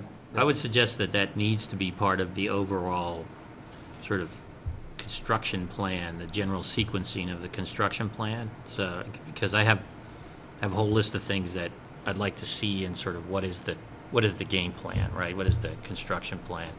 But it would seem like integrating that concept Absolutely. into the plan is one of the things we need. The only issue that you're going to have will be taking the right from Gannett onto Hatherley. It's tight. It's very tight. There's a set of lights there. But I think that is your biggest obstacle. So we'll analyze that and look at radiuses and where the fill may be coming from, and then we'll come back to you and put it on that plan. And maybe you're going to get to it, but one of our questions is, you say you have a list of things you'd like to see on the plan. We don't know what that list is. We want to understand exactly what you're looking for to be on this plan. It's a plan that really isn't something we've done for other projects, so we just want to know what that scope is so that we can get it done for you. Well, I think we actually got a write-up from Horsley Witten on this that suggested what ought to be in that game plan, right? And it included, erosion and sedimentation control, clearing and grubbing, kind of when those would occur for the 70-acre parcel, removal of existing foundations, the remediation, kind of the timing on those things, the stockpiling and crushing of concrete, which sounds like that may go on for a while, earthwork, rough grading of roads, stormwater management system, the installation of utilities, and then the road paving, et cetera. So it's sort of that sequence of events, right? So just those items that were in that letter? I think that's a good start. If I'm missing something, throw it in there, so. Okay, I didn't know if you were implying that you have your own list, so I just No, want to no, make sure. I had some of these in my head, but I think Horsley Witten has sort of articulated a much broader list of things, and because this is, as you said, maybe a 6-year process, it would be good to know what that process is intended to look like and the rough timing on those things. And then I think what Ann said in terms of certainly truck deliveries, because there probably are going to be periods where you have more than 20 coming a day, right? There might be periods where you're trying to get 30, 40, 50 of them a day just because of where you are and what you're doing, right? So. When you're going down Gannett, you see a small ranch on your right, slow down. Okay. Get that? We're going to have our construction monitors out there. Speaking of monitors, because this is a 5 to 6 year or however long project, I think there needs to be a clerk of the works to make sure that everything goes the way it's supposed to be. Had you intended to do that? In other words, someone that represents the planning board that oversees this project. No, this is a residential development, and we staff our construction with more staff than, I would argue, any other residential builder in Massachusetts. We have someone like Dave Buckley on the job every day that construction's occurring, and 2 to 3 construction superintendents below him reporting to him every day. So we have 2 to 5 people every working day on the job, licensed construction managers. So I think we're providing 2 to 3 times more daily. We're not somebody in a pickup truck that shows up on Monday and maybe comes back Thursday. We have staff there every day, licensed staff. I think what Ann's referring to is the sort of integration of the town into that process. And there will be inspection points along the way. There will be remediation inspections along. There will be those things, and we sort of want to make sure that that doesn't get overlooked, right? Particularly as you start putting in stormwater systems and roadways and all that. We do have sort of sequential inspection points that the town would want to do, and we want to make sure that gets integrated so that we don't forget about it, right? We're certainly expecting peer review and inspection. Yeah. I thought and forgive me if I misunderstood. No, you didn't. I thought we were talking about a separate. Yes. And that's where I would say that I think that's overkill. Well, that's a matter of opinion, Yeah. so we'll put that aside for now. But I wanted you to understand the resources we bring to bear. There may be periods of time where, sort of more full-time effort would make sense from the town's point of view, but I guess until I see sort of what the construction plan is and how you're going to approach it, you may be doing things where it makes more sense to have somebody a little more dedicated to it during certain sequences and activities that you're doing. Is that a typical practice for residential subdivisions in Scituate, just for my own education? Well, it's typical to have all of the inspection points along the way. No, inspections and peer reviews, I understand, but clerk of the works, is it something you do for residential I'm not subdivisions? really, clerk of the works may be a misnomer here. I'm really thinking of sort of ongoing sort of inspections, but if you're in the middle of doing a lot of things that are going fast, then it may be that you have somebody there for a week or 2 at a time, right, depending on where you are and what you're doing. not really thinking of it. You may be thinking of it as clerical Well, work. that's the name I gave it, but Yeah. it's, we just, I'm I'm, not thinking of having somebody just sitting there No, just to be sitting there. Well, that does happen, by the way. yeah, well, I've woken up a lot of people in vans over the years, Because- sleeping on the. as I've said before, this is a huge undertaking, huge. Yep. And 6 years is a long time. And, you know, we need to know what your phasing's going to be. We have to figure out what the surety is, how we're going to plan, all of that. Your homeowners association, that's probably your homework. You know, what, because we're pushing up to 9 We're o'clock. gonna have your homeowners association submitted and all the related things. Karen was kind enough to enumerate them. We can tick them off if you want. We'll have all that into you shortly. Okay. Okay. As far as if you wanna talk about surety, we're here to talk about surety. I would actually sort of like to understand the construction process before we get into that. Okay, But yes. we are going to have to talk about that, so, yeah, Sure. at some point. Construction plan, can you just make sure that we show how stormwater is going to be handled during construction? So siltation sumps, all that type of temporary stormwater control? Yep. Yeah, that's very important. Oftentimes that gets overlooked, and particularly for a 6-year process, we can't afford to have that overlooked. Let's see. What else did I have on my list? How about the fiscal impacts and the zoning review? We've got about 10 more minutes, so maybe we could try to cover that. So, as far as the fiscal impacts, I believe we are all in agreement at this stage.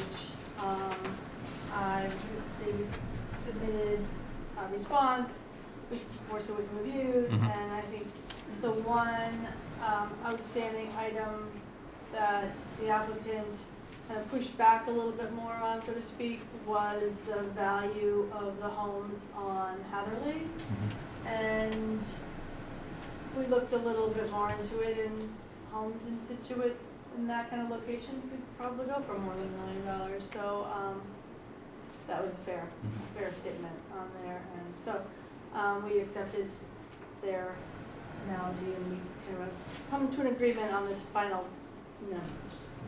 I think some of the outstanding items. And just, if you can, just so we have a final number, what was the final sort of town benefit, if you will?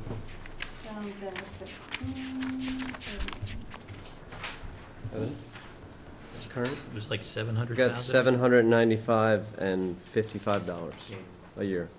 And 55? Don't hold me to the 55. I'll hold you to the Yes. 795. 795.55. Okay, and what was the original number? Oh, I deleted it. Was it roughly, Oh, was it close to that? Yeah. It was Yeah. close, they were very close. Okay. Did any of you have any comments on any of that? Yeah. So some of the outstanding items that we didn't hit, that just to kind of maybe keep a note of, is the homeowners association, the need for easements, which the latest plan set, I believe, does have an easement plan at the end, and it needs to be reviewed and determined. One thing I noticed quickly on that plan is that there does not appear to be easements to the stormwater basins. And I don't know if that's something that the town frequently likes to see. Some of them have an access to them, but not all of them. So I don't, that could have been something that was overlooked. I just looked at it briefly. An open space, exactly what is considered open space, I don't think I've seen that on any of the plans yet. And the erosion control plan is something that we'll be looking for in some point there. The grading plan currently shows a silt sock along the limit of disturbance. It's a pretty big site to be protected by a 12-inch silt sock, so maybe there'll be something greater than that as part of the stormwater pollution prevention plan that will be required for the property. So that can be assigned to the stormwater pollution prevention plan. But it's something that should be understood and known by the town. Signage, particularly the sign that's a monumental sign at the entrance something the board should look at. Lighting, street lighting, I don't know if there's a street lighting plan that's been submitted. It's shown in the landscape set. It's on the landscape set, so I haven't seen the lighting yet, but I guess. That's in the new set? That was on the original landscape set. Oh, was? Oh, did we say anything about the lighting? We had some comments about the lighting, I thought it wasn't. Alright, so we'll relook at the lighting, and I think the other items that I noted, I mean, there's, like we talked about, the nature trail needs to go to the Conservation Commission. There's a clarification on the zoning table. And, the narrative that kind of talked about the basic purpose. Can I interrupt for a second? Has to be You reviewed said- by the Conservation Commission? You said the nature trail goes to the Conservation The Commission? nature trail, that's because it's within their jurisdiction. Needs to be Oh, reviewed by. Yeah. oh, It needs to be Yeah. reviewed by them. Reviewed, Yeah, yeah. not that they have to approve it. They're saying that- deeded. No, Okay. I'm sorry. No. Got Just that they need It's to in review it. it's in Got the it. buffer, in the It's in wetland, their yeah. buffer, it comes under their jurisdiction, so it'll need to be part of their order of conditions if they choose to issue one. And, street trees on Hatherley was one other item that our landscape architect commented about, and whether that is anything this board, is interested in. Our landscape architect is On the east side of the street. Positive.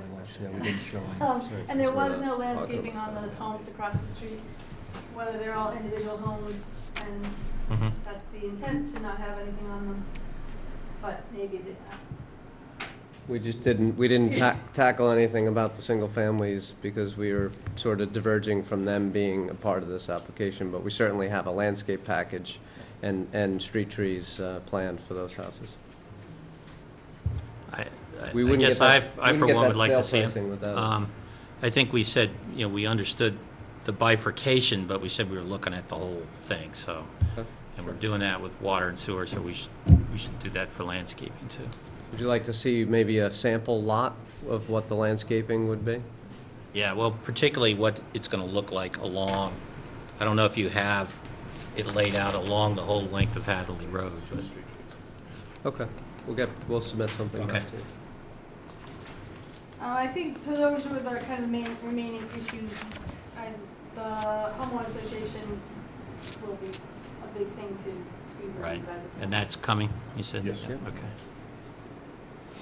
Good. One other thing that's a major thing is the board is going to need to decide what plans are going to get recorded, because they're allowed to have a phasing plan, but the phasing plan has to get recorded. And so you need to think about what else actually is going to get recorded. I'm sure they're not going to record 50 drawings, so you need to think about that. The easement plan would definitely be one of them, some type of layout, grading. So, I mean, that can be discussed at the next meeting, and the other major issue is security, performance bond, et cetera. Yep. And the one other thing that I wanted is, I want to know, once you do all of this fill, which appears to be mostly in the middle and a little bit off to one side, what are the elevations of these buildings? I don't want you to do a 3D model, I don't want any of that. All I want is, here's the ground at whatever it is, I've added 10 feet to that, and then I'm putting a house on it. Just tell me from the bottom, whatever, to the ridge line, how tall is that? That's all. That's all I want to know. How big is this? You know, So what, what are you talking about, from Hadley Road? or Tilden, what am I looking up? So we can try and Have to be quantify that with data from the plans, just to make it a quick read. But the pictures we handed you today are a series of visuals from Tilden and from Hatherley looking at the site. And this is exactly the view. These are not renderings per se. This is actually the community grading in virtual reality, if you will, where these are really the views you'd expect from Tilden. And there's a little key on every drawing that shows you exactly where the vantage point is from. So on the first one, we're standing at, The entrance on Hatherley. There's Or a is little, that- there's a little red arrow in the So key. it's right well, that's there. not the entrance to Hadley, that's the, The north of the entrance on Hadley. Yeah. yeah. So, I think what Ann's sort of asking is, it's sort of hard to tell there, but we're standing at elevation whatever, and what's the peak on the ridge line that we can see? How much higher is it? I just Okay. want a number, that's all. Right. We could So look it's at just- that too. it's just saying, Maybe you we know- could add that to each of these drawings, so you Yeah. can see the data. Okay, Okay? we'll I do think it. that should do it, Th- right? That's all I want. Either that or a cross-section through it or something. I don't want a 3D model, I just want to know, okay, this to the ridge line from the top of the fill, which is going to be probably, according to whatever you had, up to 16 feet. And then on top of that, you're going to have a dwelling that will probably go to maybe 30 It's feet? kind of like this, right? Yep. The problem is, we've got all these We trees have sort all of in the these way. trees, and those trees are probably 10 years old. But to be fair, we're spending a lot of money on those trees, and they are going in, so they are relevant. I am not suggesting that they are not relevant. Yep. They are relevant, but what you're putting in is small, and as time goes by, yes, they'll grow, and they'll cover all of this. You know, just Yeah, bear it's- with me. It's sort of I'm Baron. Thanks, It's- I appreciate it. two-dimensional right now, Right. anyway. It- In looking at the pictures, as you drive along, you get a more sense of what the ridge line really looks We'll like. take care of it. Okay, So- thank you. All right, it's 9 o'clock. I'm done. One thing, and again, I know Ian and Steve heard at the meeting, but the other board members haven't. Dave Buckley, you were pointing out about, we didn't have any answer at the last meeting on having to do with the fixtures. The Yeah, plumbing fixtures, Yes, yes. yeah. Oh, yeah, the water conservation and water. I got Issues. slapped on the wrist for misspeaking last time because I was picturing the shower head that my parents put into my bathroom when I was a kid that barely got my hair wet. Dave, That's Dave, what we're looking for. Dave educated me on our fixtures, our low flow, the standard fixtures that come from the home, that come with the home, and then the majority of the upgrade fixtures that we offer, and we can provide some details on that. That would be good.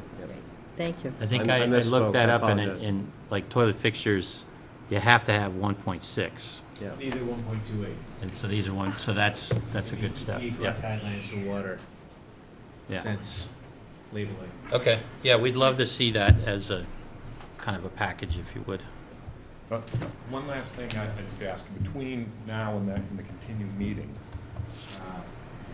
to the extent that our engineers have to talk to the town's consulting engineers, if there are any other things they discuss, we'll try to get a consensus so that the board, so we kind of get it down to short issues, That would be nice. right? Yeah, because we'll be looking to Horsley Witten to say, we've got all these resolved, and here's the 6 open items or whatever, okay? That will help us Okay. kind of try to bring things to closure here. And it is 9 o'clock, so we're gonna have to continue this. Do we have a motion? Ever. I'll take. I move to accept the applicant's request to continue the public hearing for the residential cluster special permit for Seaside at Scituate by Toll, Mass. Land 3 Limited Partnership care of Toll Brothers, Inc., off of Hatherley and Tilden Roads until December 21st. Who's bringing the cookies? At 7 p.m., and continue the time for action to file a decision with the town clerk until January 31st, 2018. Second. All those in favor? Aye. Thank you very much. Okay, You're very welcome.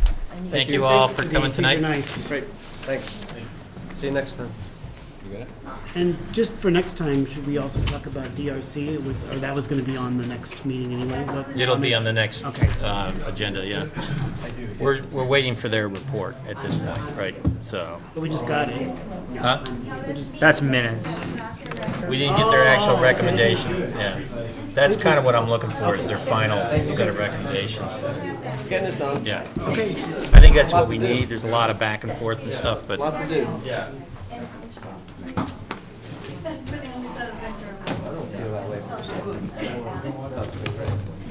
It's a heavy lift, so.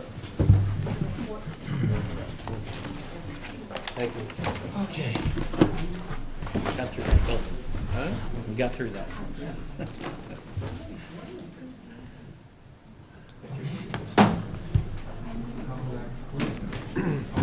So I Is get. Ann moving? So let's, Are you just taking a break, Ann? Yeah, just for a second.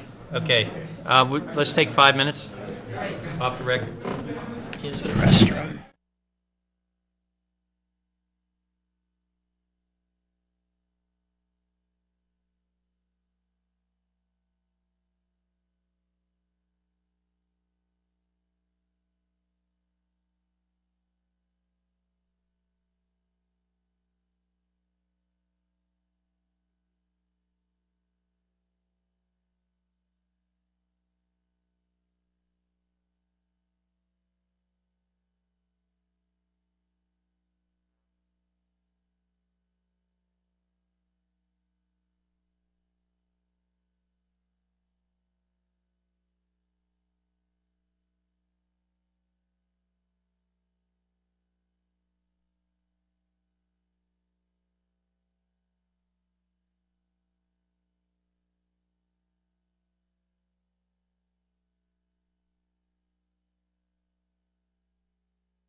Let's get started. I'm sorry, we're going back on the record.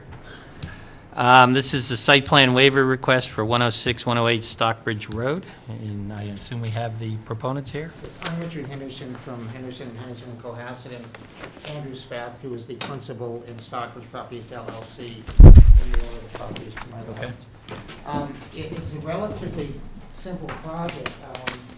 The land has been, in the area, it's in a residential zone, but it has been used as a construction yard for over 60 years. And that was one of the findings in the zoning case. There was a zoning decision last spring, and I guess it was ended in June, the hearings were last spring, in which it was determined that special permit was appropriate for the expansion of the old barn. It had an office which is only 480 square feet. And there were findings that it had in fact been a non-conforming site for over 60 years, and a finding that the addition of the barn would not substantially affect the neighborhood. And the reason that conclusion was reached is that it's not to add new business, it's ancillary to the existing business, it's just a place to run an office, so it doesn't bring any more people to the site. So there were no traffic concerns, there were no environmental concerns, there were no taxing of utility concerns. It's just for Andrew to have an office from which to operate his business. And so there's really no change in the use of the site at all. As shown on the plans, the square footage of the footprint of the building is 1480, of the addition is 1480 square feet. It's a tiny addition to an existing barn that has been there for decades. Yeah, I saw that. Okay. Yep. So the usual site plan issues are really irrelevant. I mean, there are no drainage issues, the traffic issues, the noise issues, the lighting issues. It's just a barn in a construction yard being enhanced with a 480-foot office, 480 square foot footprint office. And do we have the ZBA decision? Yep, it was provided to you. It was? Yeah. I completely missed it then, so I apologize. We have the CBA decision. Okay. Would you like to see it? Right. I'm just gonna take a quick look at it. While we're doing that, if you guys have questions, feel free to shout them out. Seems pretty straightforward. See, he gave me an elevation. That wasn't so hard, right? No.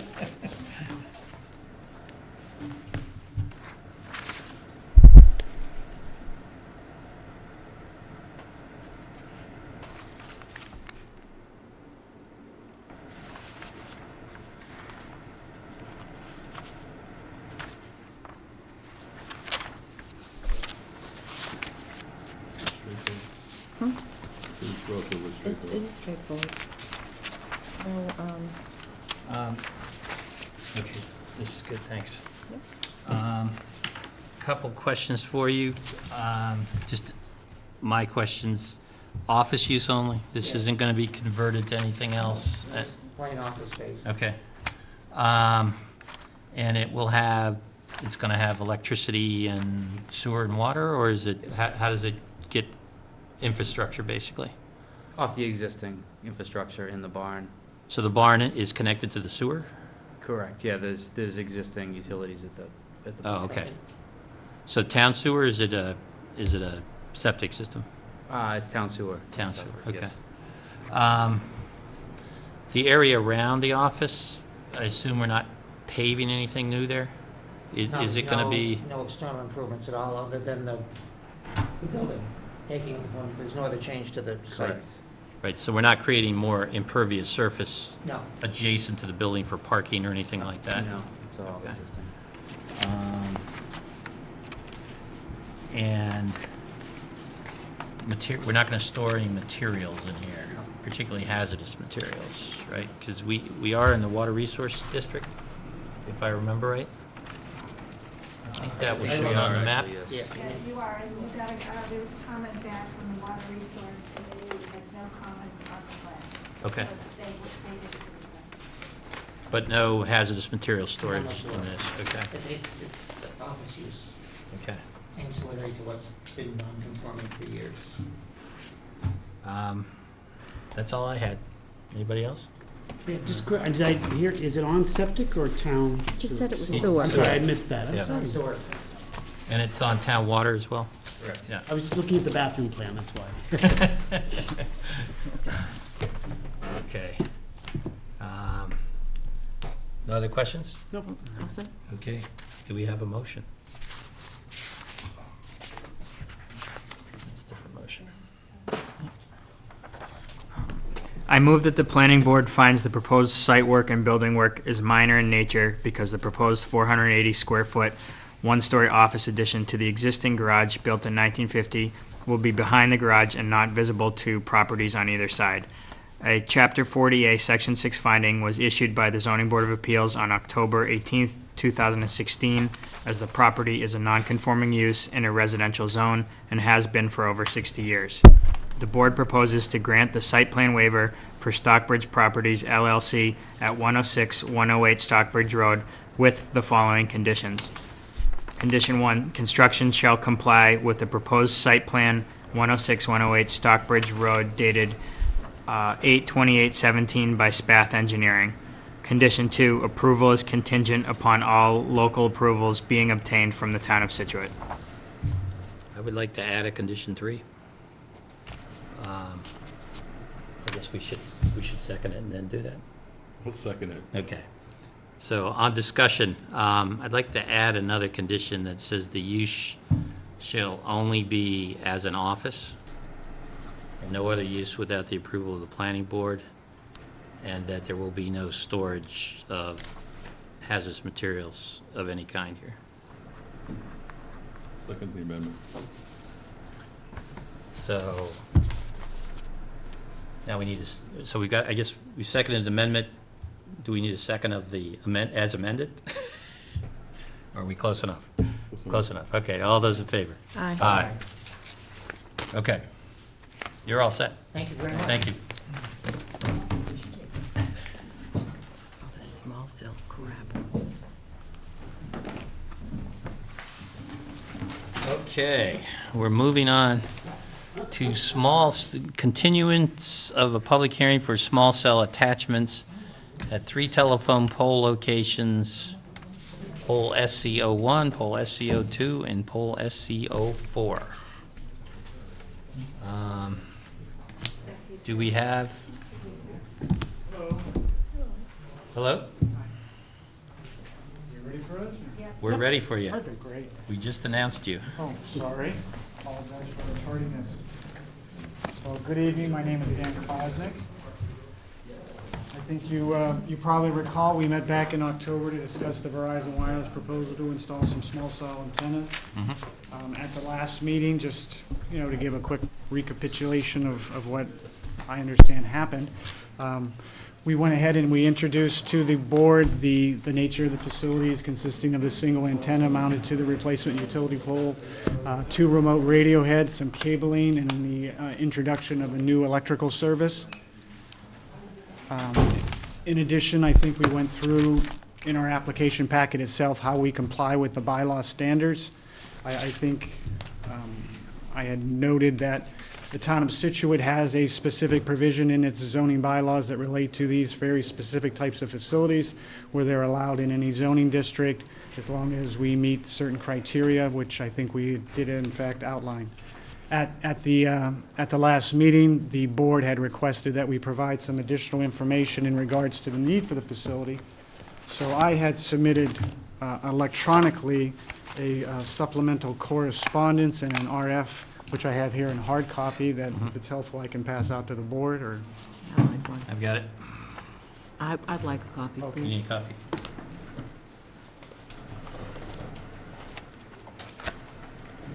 Yeah, I'll take it. Thank you. Sure. Thanks. All set.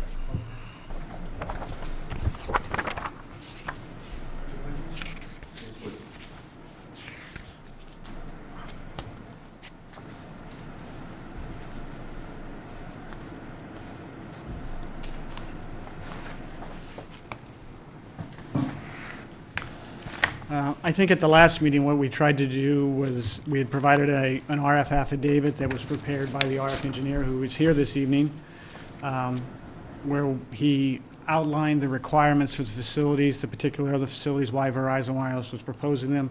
He included a map that intended to display the existing service and sectors for macro facilities and how these small cells sort of interacted with those requirements.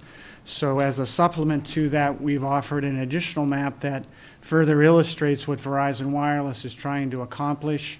I had included in my correspondence some details also in regards to the Pole Attachment Act, the requirements and the rights of Verizon Wireless to non-discriminatory access to every right-of-way and pole based upon the state statutes. But in regards to the specific information as it relates to the coverage plots, the RF coverage plots, I don't know if it's helpful for the board to have the RF engineer just go into a little more detail about. That would be very helpful, because what we're really trying to understand is what problem you're trying to solve here and how this addresses sort of insufficient service or insufficient coverage. And I think the map maybe gives, the second map you gave us, maybe gives us a little better idea, but it would be great if we heard from the expert.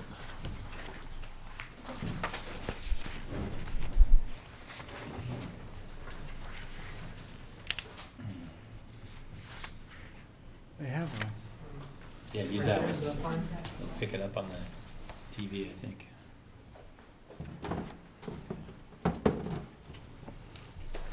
Am I okay speaking up, or do I need to hold a mic? No, I think you're pretty good. Okay. So, good evening. Keith Valenti with Scituate Systems, 65 Dartmouth Drive, Auburn, New Hampshire. And I'm here on behalf of Verizon Wireless RF. Just to give maybe a little more information on what the network looks like in Scituate and the surrounding area, and why these proposed facilities are needed, and how they're going to benefit the network, if approved and built. So we submitted an initial affidavit, which has this first map, which I can briefly describe. Just to give you a lay of the land, in the brown dashed border is the town boundary, so Scituate's in the north, Marshfield to the south, and then a small sliver along the shorefront in the lower right. Shown on the map are in the sets of 3 pie-shaped wedges. Those are the Verizon Wireless macro facilities. What I mean by a macro facility is a typical tower, maybe a rooftop, not in this area, but sort of the more traditional cell sites that are intended to cover a large geographic area. And these are all towers, right? Yeah, so the Scituate East, that's a concealed monopole, kind of a stealth facility. Scituate 2 is right out here, the lattice tower. Scituate South is a monopole. That's more of the lattice is like the lattice structure. Monopoles is solid poles. Yeah. Pole. Okay. Then we have the antenna heights and so forth. We also have some facilities down in Marshfield as well. And what we've done on this first map is, each site has 3 sectors of antennas to cover all around the site. So what we've done here is we've highlighted in a different color. In the blue it would be this southeastern facing sector for Scituate East. In the red would be the Scituate South north facing. In orange it would be the southeast facing, and so forth. In gray we just kind of color all the other sectors that aren't really relevant to the proposed site. So the yellow is really the Marshfield antenna? Is the Marshfield northern facing Okay. sector. So why, it goes all the way up to the harbor, basically? Yeah, it's really related to the topography and the wetlands. Mhm. It'll kind of skip over areas and shoot across water and come back on the other side. So you see that a lot here, in kind of along the shoreline in particular. And I should just point out, so the one on front, the proposed site on Front Street is located where I'm pointing here, right around the marina, and then the 2 along the shorefront by Hummerock Beach are 1 and 2 are down in the south. So.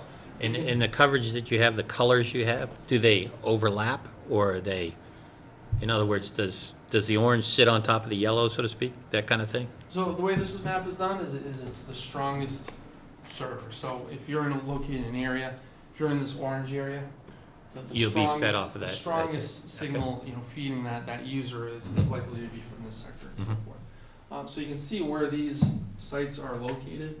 You kind of have a lot of competing signals getting in there, and from a performance standpoint, that can create problems, because you can start using resources from multiple sites. You can ping pong back and forth, and in these areas, we don't really have a dominant server in these kind of far distant areas. Whereas closer to the site, you're certainly going to be in the red. But when you get out towards the edges, you kind of get a mixed match of all these sites trying to serve the area. And they're busy areas. You have Front Street, you have the marina, and certainly along this, where small cell 1 and 2 are located, it's a fairly, relatively speaking, densely populated area, certainly in the seasonal traffic as well. Just a question about that. Wouldn't you normally have that edge effects in all these, no matter where you are? Sure, yeah. Yeah. So this is not uncommon. This is how a system works. Yeah, Okay. at some point, you're gonna have a handoff, right? Mhm. And so those sectors Right. are gonna interact. But the way, LTE works and wireless networks in general work is the stronger signal you have, the cleaner signal you have, the more capacity and throughput the site can support. So when you have these kind of distant areas where you have a kind of a concentration of fairly heavy usage, that creates more of a draw on the system simply because it's not a real strong signal out there. So that was the first map to kind of show, what areas each particular sector are serving. Mm-hmm. And the white is like a dead zone, like nothing? So we have to kind of draw a cutoff, so a certain signal strength. So for this particular map, we've kind of relaxed the threshold, and I can get into that in the next map, of what Verizon would use for reliable service. The white area doesn't necessarily mean your phone just doesn't work. It just means it's not reliable. It's not going to support the throughputs that 4G and the customers are paying for and expect. So Is there these white areas are kind of below that already marginal threshold. So you're going to have real difficulty along Ferry Street. And again, this is in Marshfield, but from a network standpoint, it doesn't matter. So is there a way you can tell us what that threshold of reliability is? I mean, how do we, just trying to understand what it is. Is it, a certain throughput capacity, or is it, you don't drop a cell phone but once every 24 hours? Or I'm trying to understand what the criteria is to say, this is good or this is bad. Mm-hmm. Sure, so there's quite a few criteria, it depends on the area and so forth.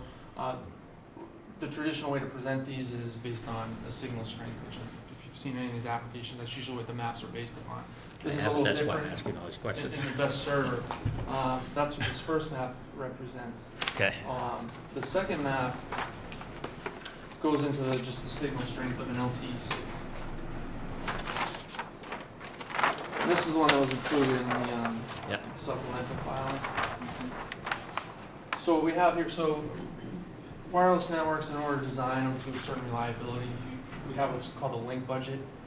So it basically quantifies, I have this much output power I need to receive this level signal. How much in between can I afford to lose?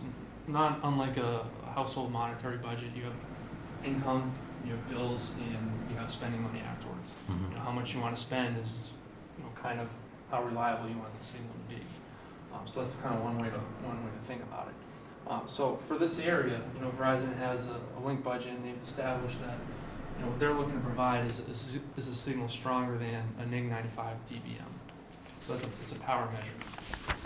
A negative 95 dBm. What does that mean? So a dB is a decibel, so it's not a linear scale, it's on the logarithmic scale. Uh-huh. So it's decibels relative to 1 milliwatt. So it's a common way to measure RF signals simply because there's such a huge dynamic range. Mm-hmm. So if you do it at a linear scale, you just get lost. Mm-hmm. So, it's often used a decibel reference. So what we have here is one signal strength threshold, but with LTE and the growing reliance on wireless networks, many of you folks may have multiple wireless devices that you use. I mean, they're really indispensable these days. I think the latest stat I saw for the U.S. is over 50% of the homes have cut the cord altogether. So the usage on these networks are getting higher and higher, and you have to constantly evolve the network to support all that usage. So what Verizon has, the FCC auctions off certain frequency bands. So at present in this area, Verizon's licensed in 4 main frequency bands: 700 megahertz, 850, which is commonly your cellular network, PCS, which is 1900 megahertz. Those are higher frequencies, and then AWS, or 2100 megahertz frequencies. Now, in general, and all things being equal, the lower frequencies are gonna propagate better, cover a larger area than the higher frequencies. So today, Verizon, you know, eventually they're gonna use all 4 bands, and they're constantly rolling the network out. But what we've presented here is, in green is the 700 megahertz. That's the more robust layer. It's gonna get the best, most range and so forth, and that's kind of the foundation for their LTE network. And then they also deploy the same technology over the higher frequencies. It's sort of a capacity add, because, you know, users can, the phones nowadays, they can actually use resources on both frequencies, you know, to get higher and higher throughputs. So as you can see, the yellow areas, which are the higher frequencies, they're generally going to be within that 700 megahertz footprint, so that they don't cover quite as well, but they're certainly valuable, particularly to users located closer in towards the site. So And those signals are all coming from those 3 towers? From these same 3 towers. We're, instead of looking at 4 or whatever it is, yeah. Correct, and even some off the map, you know, we're just kind of zooming in.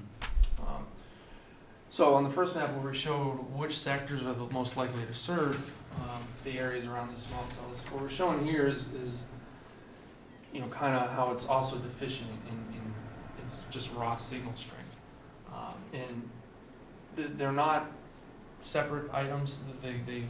They're kind of intertwined in the sense that these, you know, lower signal areas tend to put even more capacity burden on the cell sites, because there's more error correction and overhead messaging going back and forth, because that signal's not as clean as it is closer to the site.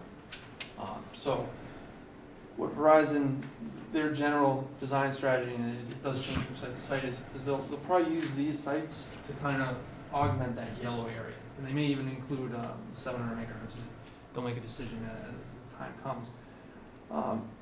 So, for instance, if we look at the one on Front Street, you do have, you know, kind of on the edge of that 700 megahertz coverage, but there's no yellow, you know, so all that usage down there is going to be challenged to make full use of those higher capacities with the 2100 megahertz yellow or yellow layer.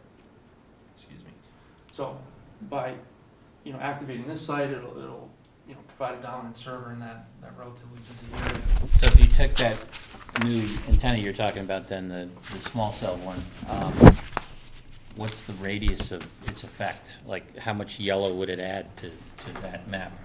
Right. So normally we would show that, but this but if I can just explain the because you normally see that, you see a big hole and you see the tower that's going there and it fills it out. Right. So the propagation tool that we use, it's really intended for kind of on a regional basis. So when you start drilling down, you know, taking out the microscope and looking at these really small areas, it's really dependent on the surrounding clutter, the actual buildings. If there's a tree or a 2-story house that's going to obstruct the antenna, and you can't really. The tool just isn't built for that sort of resolution. So basically what these will do is if they're located on the street, you know, they'll channel up and down the street quite well. But if it's a, you know, vegetated area with 2-3-story homes, it's going to permeate, you know, maybe 1 or 2 blocks, but it's not going to get nearly as far as during as a up and down open. So area. how far might it go up and down a street? A quarter mile, for this a half one, mile? Yeah, this one, because if you look south on Front, it's going to go downhill a bit. So you might get to the intersection of, I think it's First Parish Road, and then going north, you'll probably get the straightaway, and as soon as it turns, it's going to disappear. But, you know, again, Very localized. It is very small. And you know, it's a constant challenge, you know, because, you know, we're trying to make use of a utility pole. I mean, it's with RF, you want to be, you know, higher to get more, you know, a greater range. But, you know, these aren't intended to cover the same geographic areas. So it's kind of a funny distribution of those 3 poles. So I'm wondering how you decided those were the right spots. What are you trying to accomplish, for instance, on Front Street there? Well, it's the area itself. The Middle Wharf area. It's just a busy area, and it's on that edge of cover. So this will kind of fill in that area, the marina as well. There's a lot of traffic in that really small area, so that's the purpose of this facility. And again, down here, you have Hummerock Beach, which, in summertime, certainly it's gonna be more, much busier than it is, nowadays, but, there's, quite a bit of population there as well.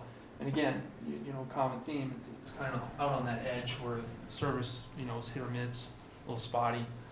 So, the users out there aren't gonna get aren't gonna get the service that, someone closer to these macro sites would get. And it's a fairly new technology that's being deployed, but it's certainly from Verizon's standpoint, they're deploying many similar. Would you consider what you're doing here then sort of the tip of the iceberg? In terms of the deployment of this technology in Scituate? In other words, are you going to add more dots all over the place? I mean, there very well could be. I mean, so. I think one way to look at these is they're not a replacement for these macro sites. There's always going to be a need for those. What these are intended to do, or where there's a need, where there's a increased usage, that's where they're going to show up. So I mean, Verizon has a whole team of performance engineers that every day they monitor, the performance of their network at the sector level and even lower than that. So they can kind of see, okay, this growth trend in this area is going higher and higher. Okay, we got to fix it somehow, and then they'll start planning that way. So it's, a common question we ask is, well, what's the 5-year plan? And I mean, there really isn't one. It's kind of evolving as it goes. You would say that it's an as-needed basis. With some foresight, because I mean, we can't just hey, we need to sell out here and build it. It takes time to correct me if I am incorrect here. This is the type of thing that, to a certain extent, we have to approve this. This has already gone to Karen? This has gone to town council, and they said that this was... This has gone to town council, and we provide for it in the bylaw. Right. It's a use that you basically have to approve. You're only permitting the antenna. You're not permitting the pole. The pole is covered under other, under other provisions. The Attorney General has ruled that you cannot regulate more than, you can't regulate 2 poles, and there's requirements under the FCC that you have to. Right, but what's being asked for is for an antenna in a particular location, and we're not approving any other locations. That's correct. Any other poles, any other locations. You're only approving it. It would only be that this pole, location or that these pole, locations. And you can ask for coverage maps to show like you asked. Right, because we want to demonstrate that there's a need. And you can ask for that. Yeah. And I think they've shown that. And so what I'm just trying to figure out as a planning board, and I know this might not apply to this particular permit, but what's the likely proliferation of these things? Because I'm looking at areas like on Hatherley Road, like there's a lot of people there, and there's going to be a lot more people there potentially. Are we going to start seeing them up and down Hatherley Road? And then are you going to start filling in other areas at this point? I mean, that's what I'm trying to understand is, what is the 5-year plan? Right, and I don't know what that is from Verizon. If there is one, I'm not aware of it. I can't stand here today and say that these are the 3 and that's it. I mean, this is kind of how the technology's going, so I think it's likely that there would be more. When they come and where they are, I couldn't say. But does that have any bearing on whether or not we approve this special permit? Well, only to the extent that a secondary location would mitigate are there this other one area. alternatives, right? That's right. Right, that's kind of what I'm getting at here. And, I don't know, did you look at other alternatives for supporting this area, solving this problem? Yeah, if I could respond a little bit to that, Keith. Just by way of background, I think we described a little bit about the process that Verizon Wireless goes through. The RF engineer will designate a particular location, and then a site acquisition consultant will go out, and they'll catalog various areas that they think would be necessary to satisfy the RF requirements. But we also have to work with Eversource or National Grid or whomever the pole owner is. They have certain criteria that they've imposed as well, like primary power. They don't want us to go locate on that. They don't want us to go in locations where necessarily or could potentially disrupt or more disrupt the usage for the, the primary purpose, which is to deliver the electrical service.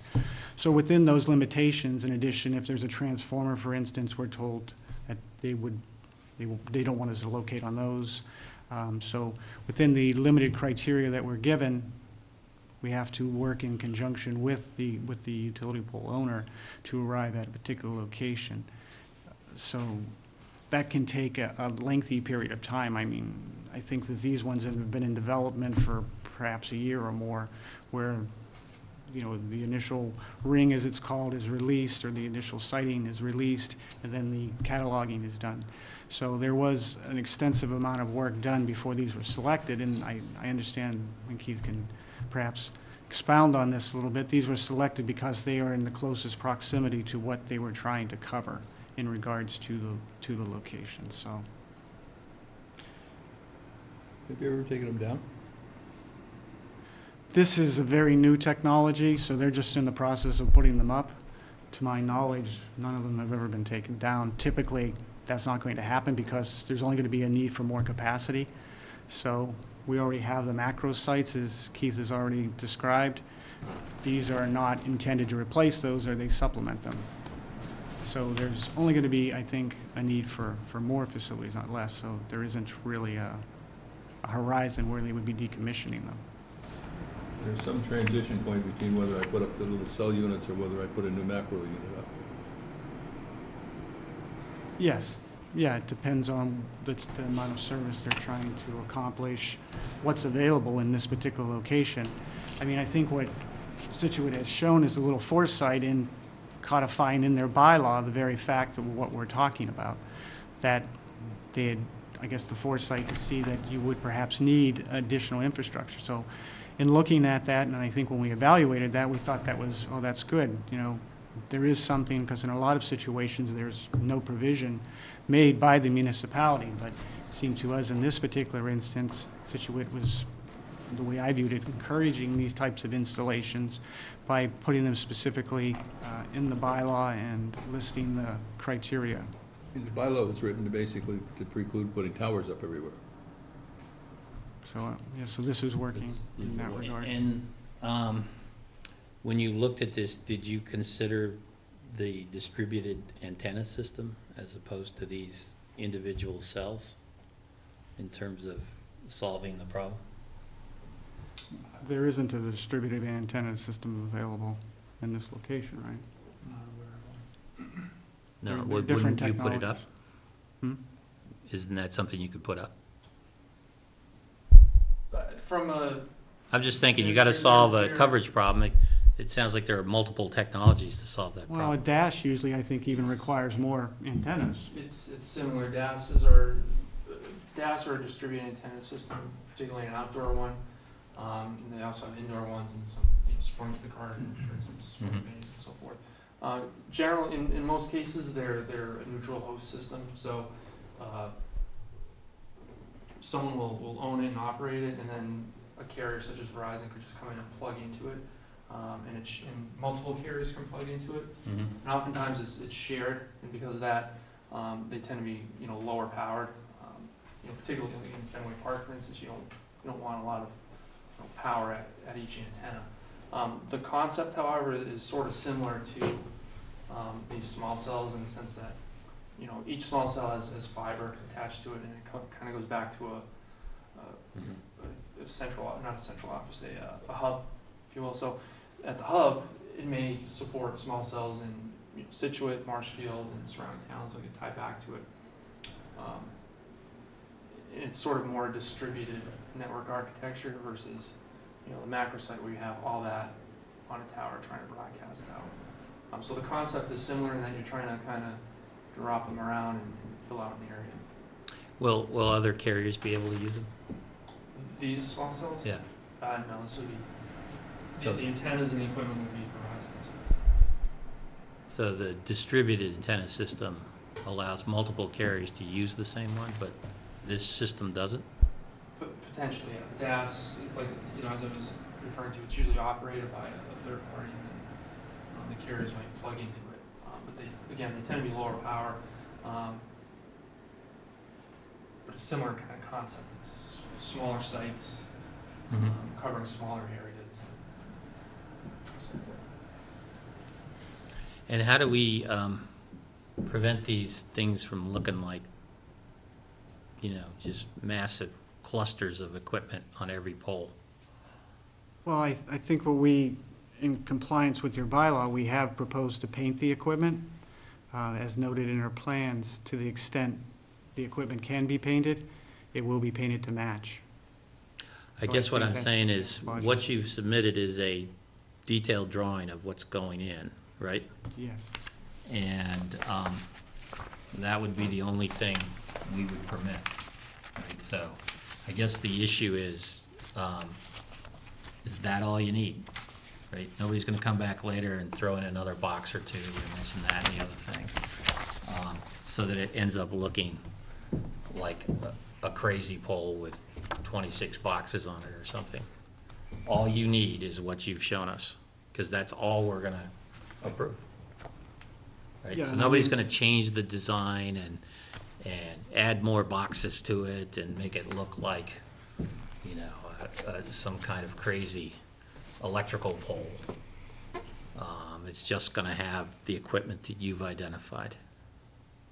Currently, what is proposed is, and what we're asking you to approve, and what we understand we'll walk away with, if it is approved, is what we've shown in the drawing. So Right. that's what's going to be installed.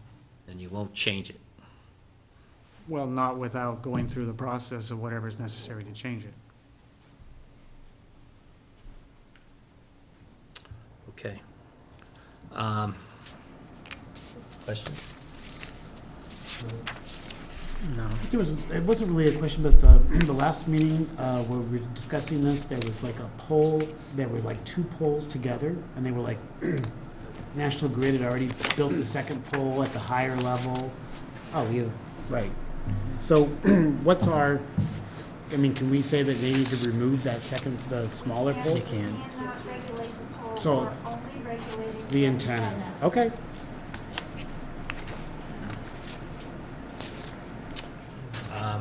So, yes. Are you, will address these one at a time, or are you? Well, I'll take whatever comments you have because you're the only one here. Well, let me, I think the comment that the moderator. Please identify yourself first. Sorry, I'm Gene Hunt. I am 28 Harvard Street in Humrock. The second one on your list is number 32. Right. And I think that I think I identified it accurately, that you are the tip of the iceberg, and that these things will constantly change. I think the decision you're making tonight, certainly in my view, on these cell towers, particularly since you're looking at 3 of them, will decide the rules and procedures under which they will operate. You have no control over the poles, as Karen has mentioned. You cannot get them to take second poles down. There is no guarantee at this point in time there won't be a third and a fourth pole, because Verizon contracts for the top of that pole exclusively. So I think I don't think I've had a chance to help a corporation so much in the past, that our customers expect what they pay for. It's important for Verizon, not as important, I think, for someone who's right near the pole. You may have received a copy of this yesterday, but if I may ask you to look inside, and I also understand better why this particular pole is going up on Humrock, because as the representative mentioned, we like them in an area where there are no trees, no houses, no clutter. So I would ask you to look at the first picture. That's the pole from my porch. The second picture is the pole from the seawall, which is about 50 feet away from the porch.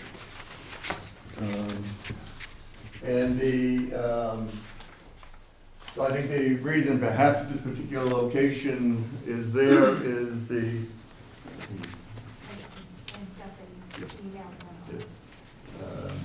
I think the reason they agreed a year ago where they wanted the pole. Interesting part of the comment, yes, they can set up poles any place they want. There is no other reason for this pole to be put up. The pole that is there is in perfect shape.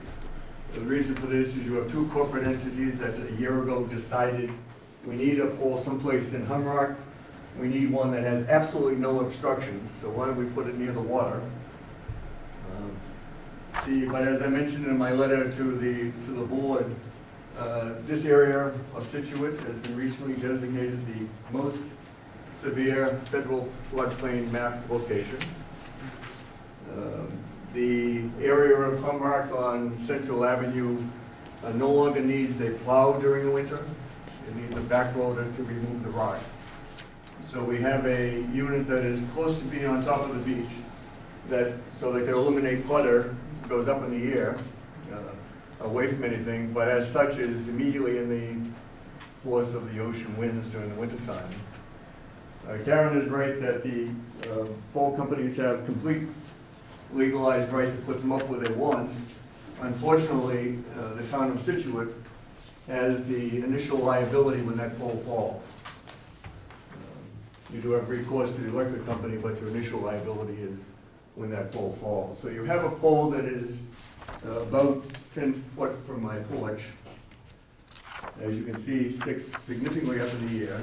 From the second picture is achieve their objective of having no clutter around it.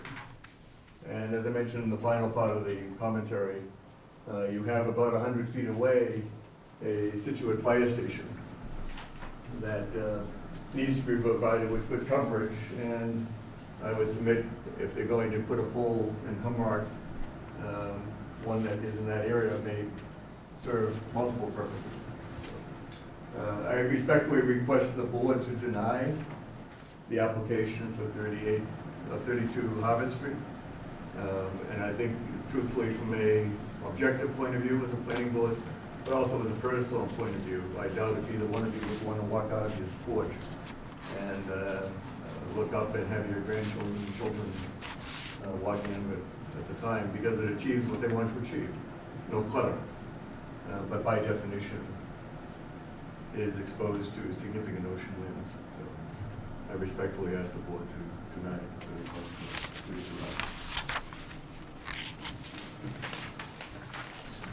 Okay. Would you like to respond to that? Well, if it's helpful to the board, as far as the comment in regards to the wind load, I do have a stamped report from Chapel Engineering. Verizon Wireless undertook extensive testing of the bracketing to make certain that it could withstand wind loads.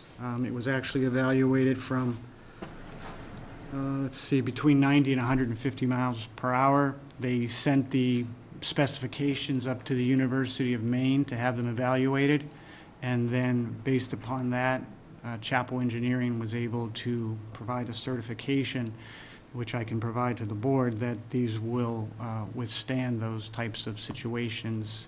They evaluated the antenna height at 60 feet, which is, higher than what's being proposed here as well. So, if I can, Mr. Chairman, I can give Sure. it to you. Yeah. Mr. Chairman, if I may just also reply, completely coincidentally, perhaps luckily. Beside my property, there is Make sure Karen gets a shed that probably is 20 by 20, has a peaked roof. I don't know how severe the storm was last week, but that roof lost its shingles. It is lower than my house, so if any of the board wants, you could go buy that house today and it lost half of its shingles from its roof. It was built 2 years ago. And it is, so the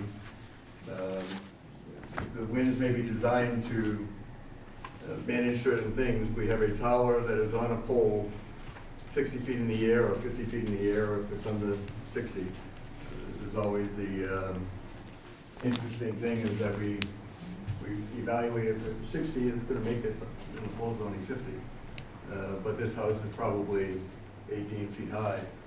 It is blocked by another house, but it's houses all around it.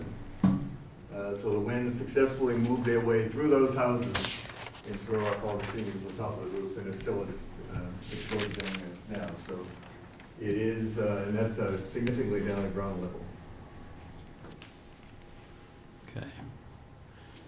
And the, if I can just ask you, the structural report that you just delivered us, it has a sketch on it, a mount assembly. This is the assembly that is being used Yes, for all three of these proposed locations? yes.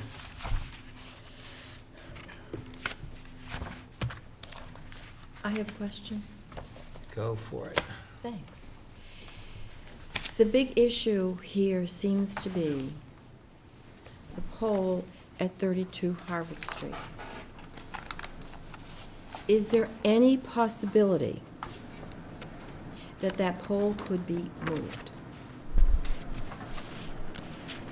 Well, as has already been discussed, we don't control those locations. I mean, it's already there, and it, I guess in all likelihood, is going to stay there irrespective of what Verizon Wireless installs an antenna or not. We don't control that aspect of this. But as far as why that location was chosen, I think what Keith tried to do. Now, I understand all of that. Okay. I do. I don't think you need to go into it any further.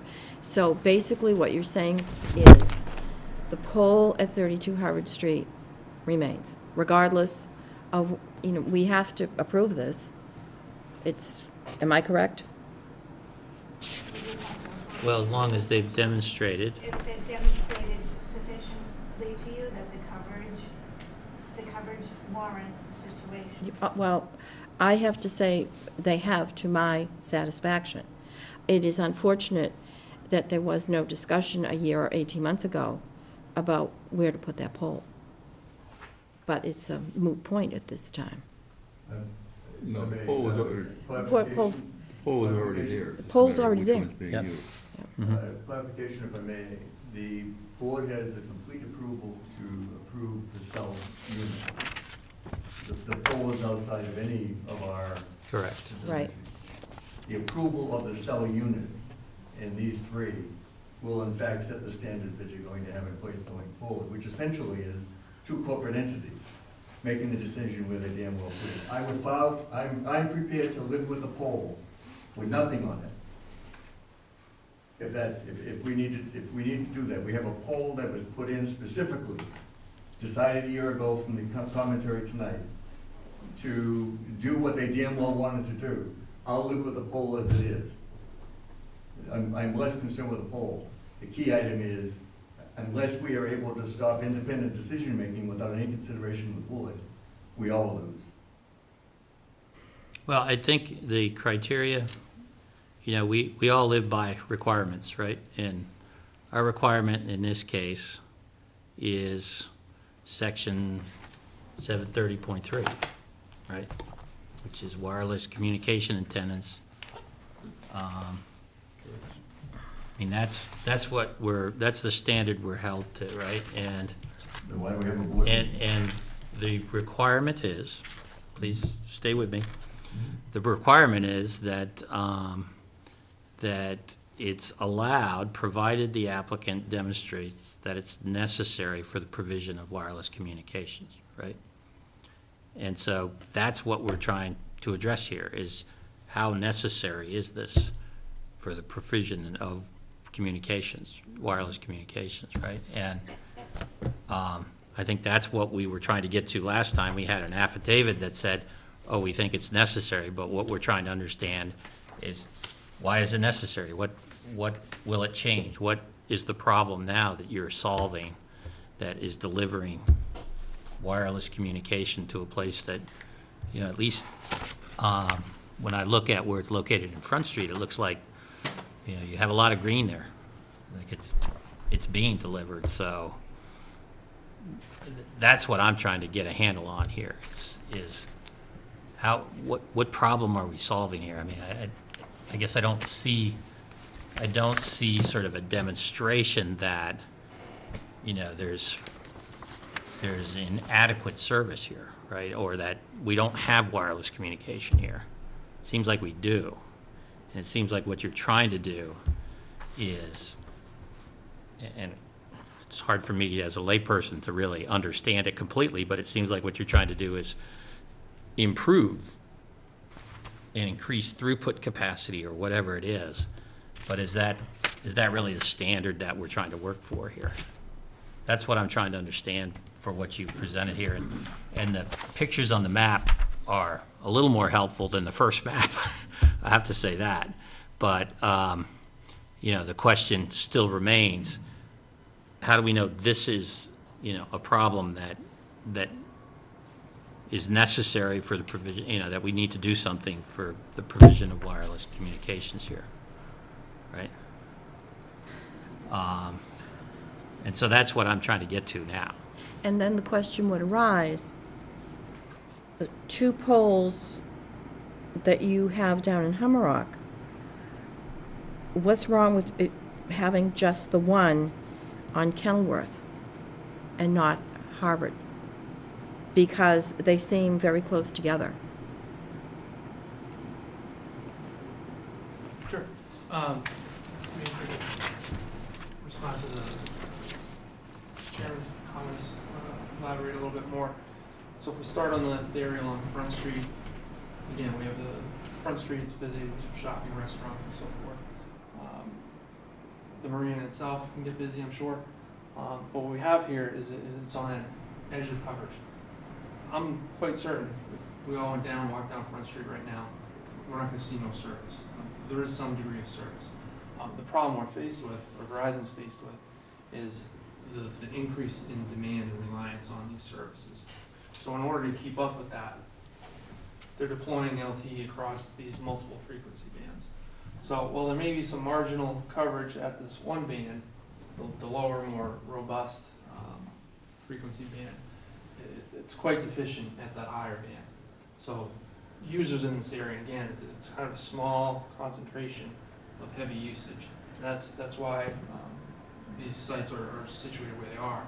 It's to be close to that usage so that it can support the users in the immediate area and the network needs. Similarly, down along the beach, you can tell, sort of as I was alluding to earlier, these don't cover very far. They're just short. It's the nature of them. So for this area, Verizon determined with the traffic, the seasonal traffic, the residential traffic, and the distance, the scale on the map here, that's the 2.5 miles. So probably pushing 2 miles at least from the closest facility. They're just far out there. There's not good signal. Certainly from a raw signal strength standpoint, this area is much more efficient than something up in Front Street. But again, the concept is the same, is to have facilities located to that small area where there's a lot of traffic and usage, so that that limited area can get offloaded to these facilities instead of being burdened by these macro facilities that are serving all other areas of town as well. So the 2 that are in Humrock will be serving Marshfield? No, the 2 on Hummerock Road will, SCO2, that'll serve Marshfield Street across in towards the Barrier Island. So to consider that Barrier Island. There's a parking lot there, and it's close to the beach such that it can have a good view up and down the beach where the people are. And same for SCO1. It's a lot of residential area, seasonal traffic along the beaches. And that's the intent of those facilities. Would they have looked at the public way down to the beach versus residential private road? Well, as I indicated and went through the analysis that was undertaken, Verizon Wireless would have evaluated various utility poles in the proximity to where the RF engineer would have worked with Eversource or National Grid to determine which pole both met the RF requirements and also the Eversource criteria. So that really narrows the field. Once again, this is the location that best suits the coverage requirements. Just to, as far as the Telecommunications Act is concerned, a carrier is able to testify and establish the need for its facility and establish the standards that it's trying to fulfill. In this particular instance, I think what Keith has described is certainly a capacity gap that has been recognized by Verizon Wireless in evaluating its network. The only reason they would be proposing this facility or any facility as a commercial enterprise is because they're trying to address a need in their network. So I think we have provided, both through affidavit, supplemental filings, that there is a need for these facilities, an irrefutable need for these facilities as viewed under the Telecommunications Act. Right, and I think what we're trying to get to is look at our standard of decision-making, right, which is we have to have a written finding that there is a demonstrated need for the antennas, right, to improve cell phone, computer, or similar devices services, right? So what this is what I'm still struggling with. What I hear are, here's high frequency and here's low frequency signals, right? And I don't understand how you've translated that into this demonstrated need.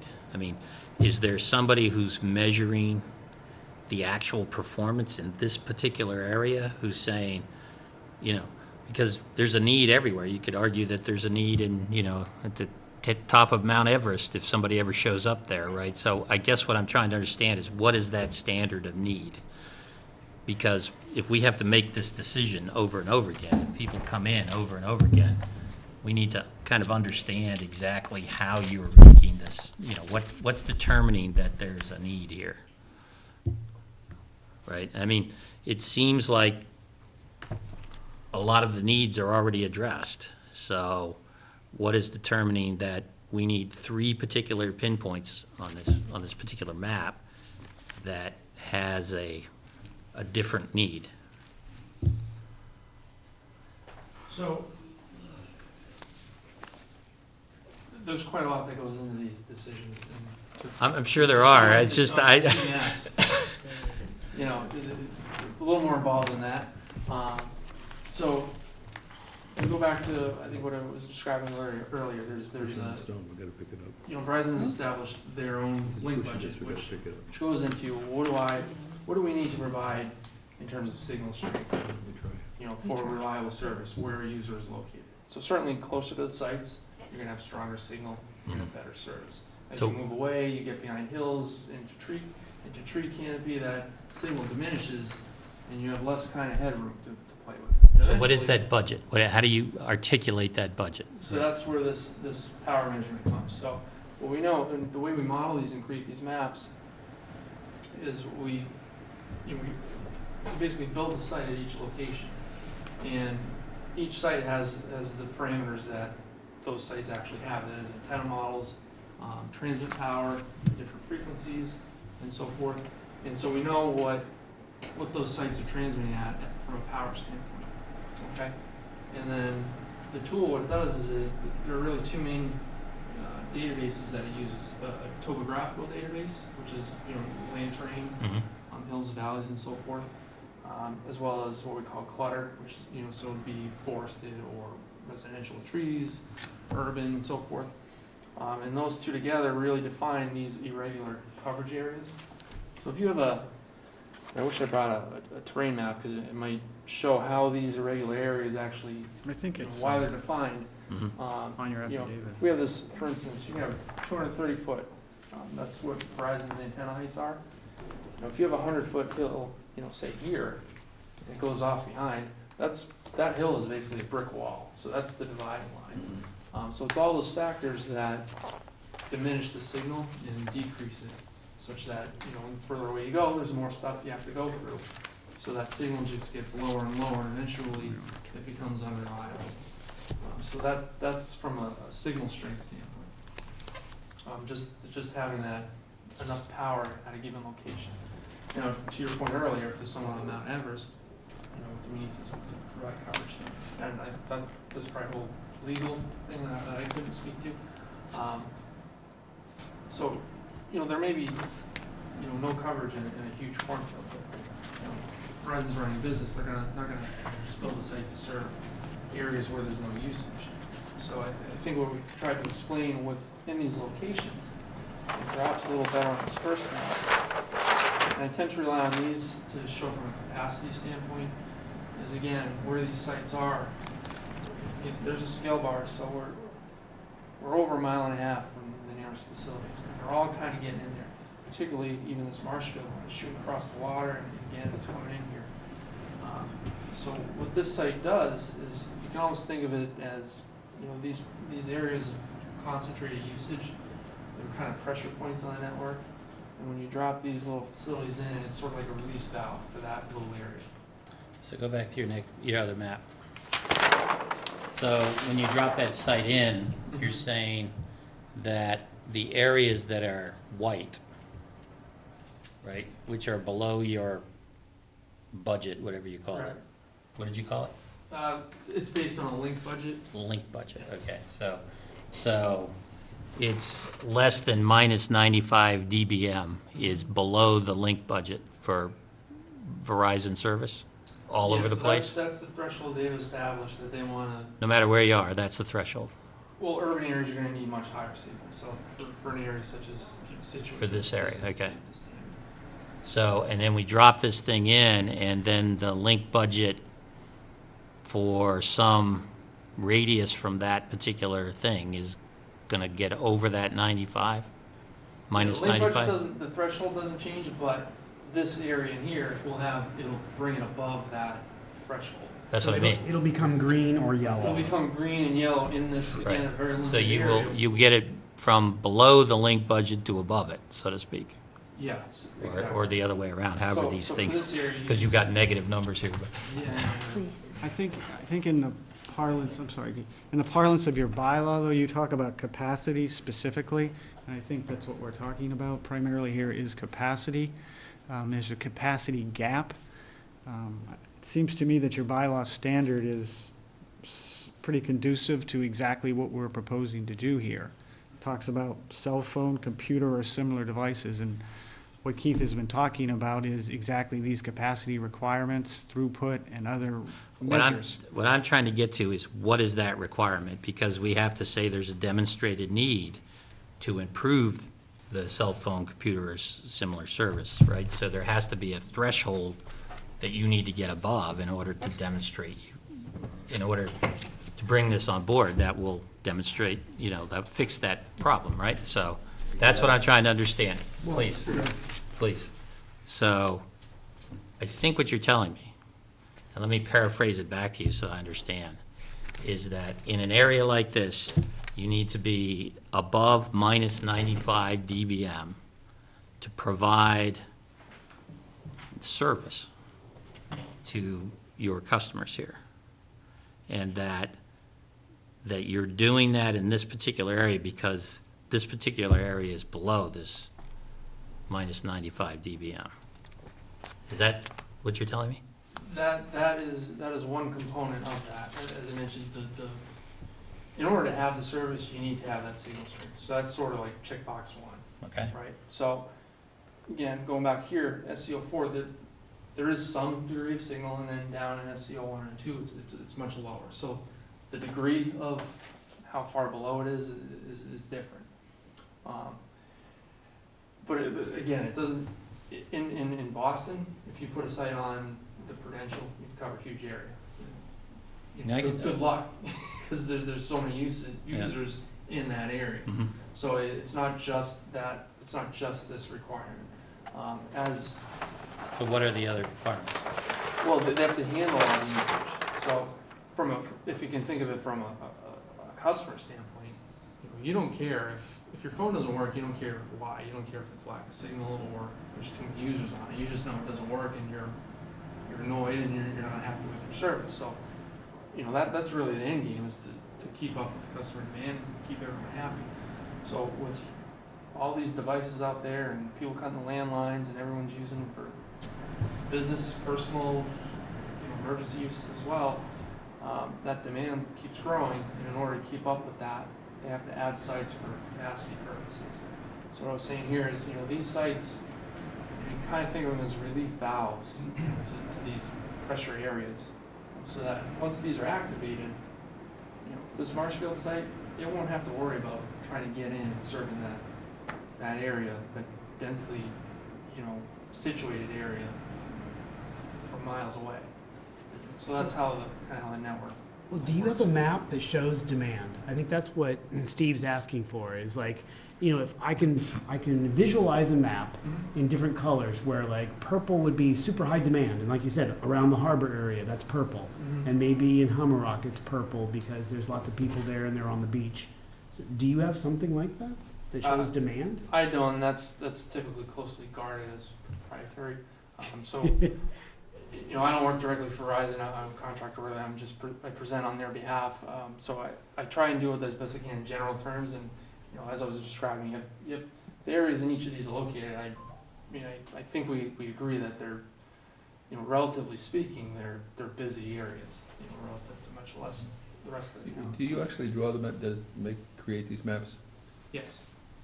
Right. Do you create them for, if you were looking in an area, let's pick on Front Street, and you look at that to figure out what what your ideal coverage would be, and then look for a location to put it? Or do you come back up and look at various locations to see what the coverage would be? The first step is to figure out where you need it, right? So, and then from that, they establish, the RF engineers will define, we need to improve service in this area, how do we do it? And they, it's not designed in a vacuum. There's real world considerations, there's zoning considerations. You need a willing landlord, it's got to be accessible, constructible, there's a whole bunch of. But step one that you Yes. talked about, first of all, you have to determine there's a need, right? And it sounds like that need is determined in some place that nobody will share that information with us. It's determined by Verizon's network engineers, yeah. Right, and they're not sharing that with us. The specifics of usage and throughput, that's typically not me. Why won't they? If they need to demonstrate a need, that would seem to be the clearest and easiest way to demonstrate that. Wouldn't it? Well, I think Is that- what we've is that done not in right? this particular instance, though, is we have a professional RF engineer who's studied the information, provided a certified affidavit, 2 different coverage maps, and has described in detail why there's a capacity gap in these particular areas and what Verizon Wireless is trying to accomplish. So in my view, I think we've more than met the preponderance requirement under the Telecommunications Act to establish that we do have a need for facility. It seems to me your bylaw standard specifically speaks to capacity issues as one of the satisfying criteria. So this will not only deal with, I think, capacity, but it will also deal with, to a certain extent, coverage. Because I think what Keith has tried to explain is those existing macro facilities aren't able to propagate their signal sufficiently to those areas to address the service requirements. There you go. So where's the demonstration of the current service performance against the service requirements? Because that's the demonstration of need. And what you're telling me is you don't get to look at those. You're just told this is the area we need to boost power, right? So I guess what I'm saying is that's what I'm looking at that we need to identify. What's the demonstration of need? What's the threshold that Right? goes back and says I you need? hear that you're good at identifying how we're going to improve the signal strength over there and all of that, and maybe theoretically that'll improve service there, or maybe even practically that will improve service there. But what I'm trying to get to is where's the demonstration that we need to do that? What's the threshold that says that we need to increase capacity? I think he's illustrated Was there that a in survey different done ways. or anything of the people in Hummerock to find out if they had a problem? Well, I think what you're telling me is that all of that information is available. It's just proprietary, that they're not going to share it with you and they're not going to share it with us. It sounds like to me that's what you're saying. Is that right?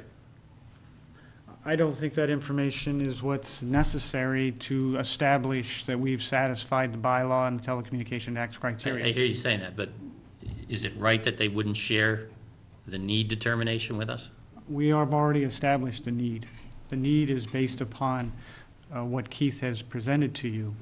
The affidavit certifies that there is a need based upon Verizon Wireless's evaluation of its network in this area. We've established that. And then we went the step No, forward. somebody said that, I guess that's the problem, we haven't established that yet. That's what I'm trying to get to, is who's gonna show us how you determined there was a need there? And that information is proprietary, held by Verizon, and that's their intellectual property, correct?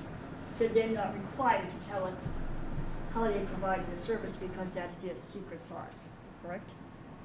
Well, I don't know that think I it's a think we're secret getting sauce. far afield of what we're required to do under your bylaw as far as proving it under the Telecommunications Act.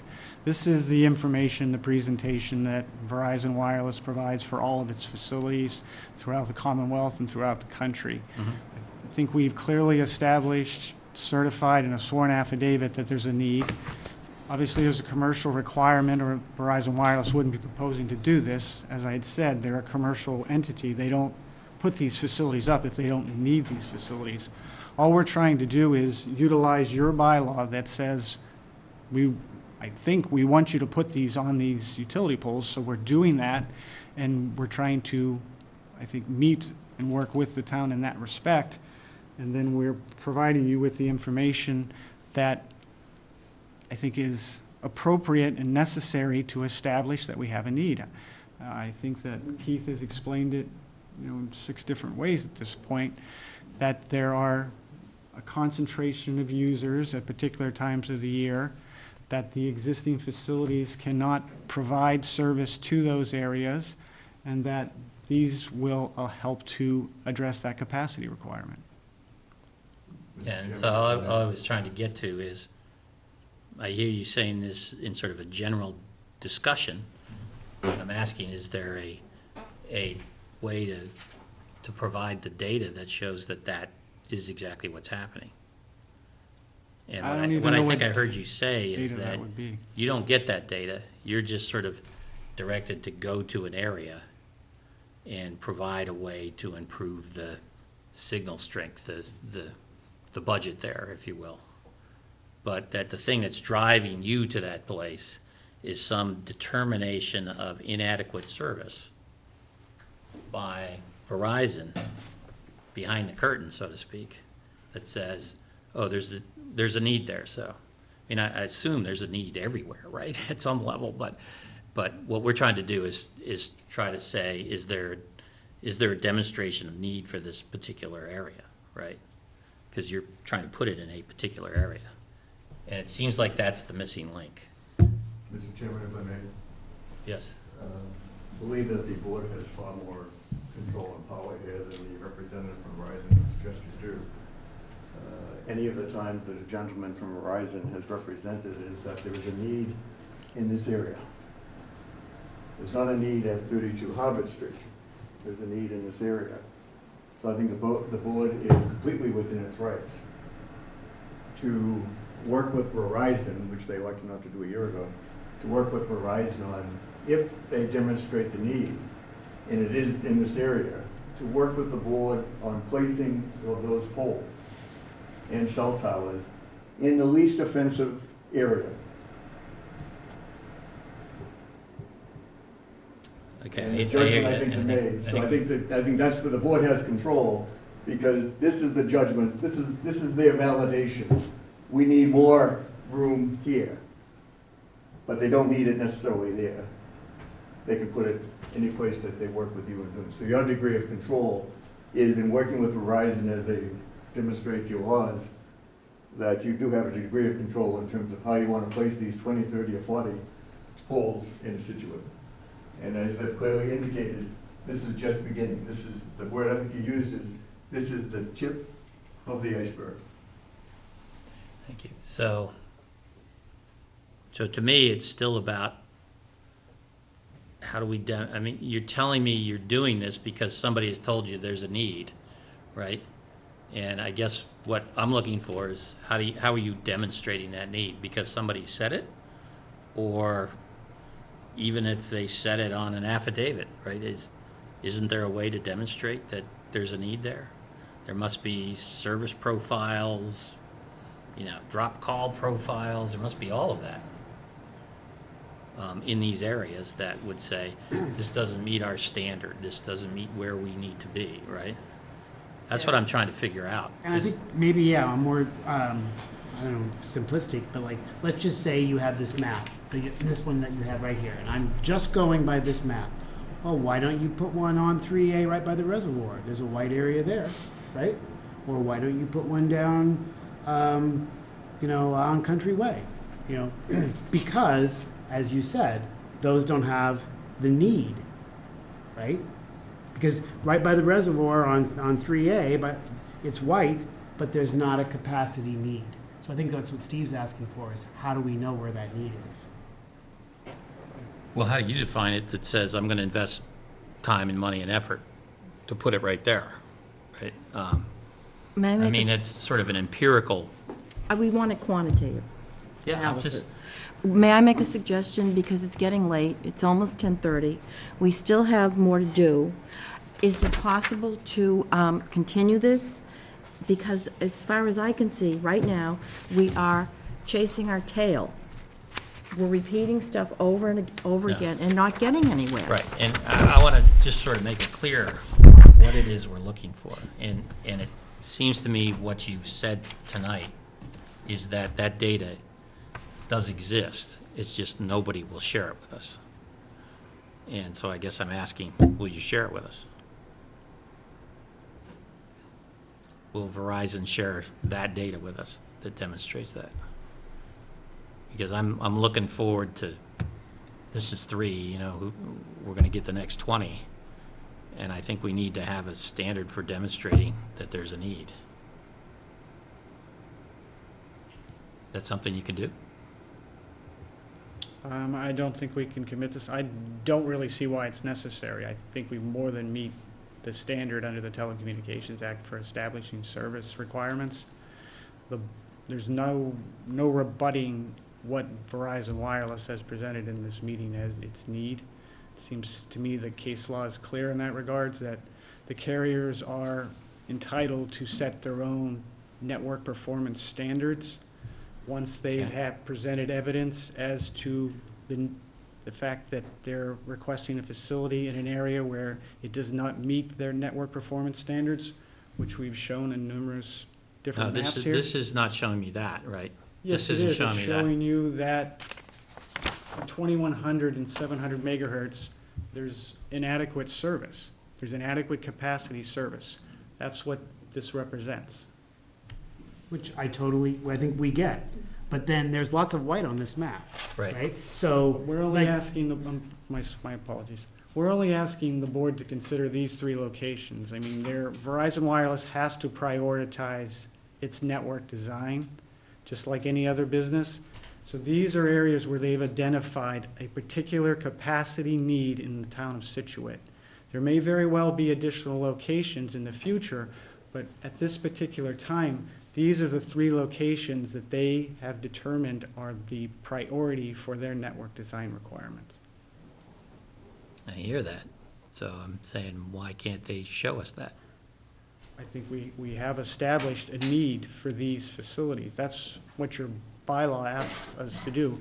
It doesn't ask us to show where there might be more of a need somewhere else or why we picked these particular locations. It just asks us to show that there is a need for the facilities. And I think what we've done is we've illustrated a need for these facilities. It just talks about to provide or improve cell phone, computer, or similar device services for purposes of coverage and or capacity. I think we certainly have done that in this particular instance. And it requires us to make a written finding that there is a demonstrated need for the antenna to provide improved cell phone, computer, or similar service, right? So I'm asking you to demonstrate that, and that doesn't look like that demonstrates that. That's just a... It shows where there is inadequate coverage and capacity on the frequencies that they're... No, that just shows me different signal strengths, But right? please, maybe Anna's right, maybe we should continue the hearing. Maybe we can ask them when they think they might have additional information, and maybe. Well, that's what I'm trying to get at, if they will give us I something. understand, but maybe I can try to get town council to give us a definitive written answer of what is required under the Telecommunications Act for them to actually prove to you. Mhm. So that we can try to work both paths at the same time. I'm happy to do that. I would prefer to have them come back with just being able to demonstrate that need, so. No, and I understand that, but, so we'll give them some time to do that. But I'm giving them the option to say they would like to continue this or not. Yes, of course, if it will give town council an opportunity to weigh in, certainly. We want to work with the town. I think further consideration under this particular instance is the FCC guidelines as far as the requirement for the board to act within 90 days of the filing of these applications. So any continuance, I would just ask that the board acknowledges as well that Verizon Wireless is also granting an extension under the FCC guidelines under the Telecommunications Act for a reasonable period for the board to act is only 90 days from the date the application has been filed. So And I what- think we're what's going to the be timing? going beyond that at this point.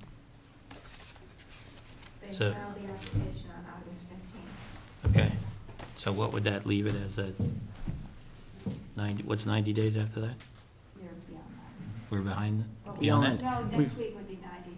Yes. Okay, so If the vote. if will the you, board will you, votes to deny- please, will you, in requesting an extension, extend that time frame too?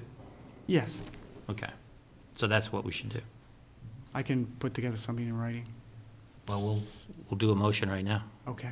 May I ask that the town council also guide the board on their right and duty to work with Verizon on the actual placement of the pole once they demonstrate. The board does have high control and power in working with Verizon, if they like to work with you, on where these poles might be situated. And the board is, so if you would please ask town council to in fact guide the board. I don't think we can talk about where the poles are, we can talk about where the antennas are. Yeah. Yes. Okay. Have you got a motion? Well, Sort of? but I'm trying to find out, how long do you think you need? When is your next meeting, or how long will town council meet? No, I didn't get any response from the last email I sent. Well, We're having a little, we'll try to expedite we're that. gonna try to expedite that. The next meeting is on the 21st, and it's very busy, or the meeting after that is December 14th. 14. How's that work? Does that work for you? Yes, thank you. 14? Yes, thank you. Okay.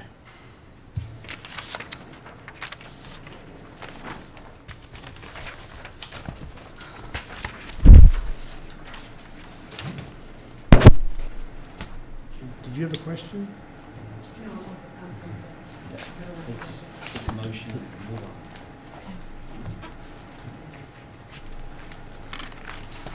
Move to continue the public hearing for the 3 small cell attachments at 14 Allen Street, 32 Harvard Street, and 26 Kenilworth Road until December 14th at 8:30, and continue the time for action until December 30th, 2017. Thank you. And that would be the time of action with respect to both the town and the FCC, Yes, thank you. right? So we want to make sure it's extending the FCC requirement, right? And extending They call it the FCC shot clock The guideline. Okay, FCC shot shot clock. clock. Okay.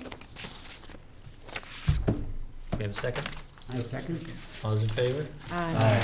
Okay, Well, thank you very much. right. Everyone have a good Thanksgiving. Thank you. Well, Please ask them about what we're looking for.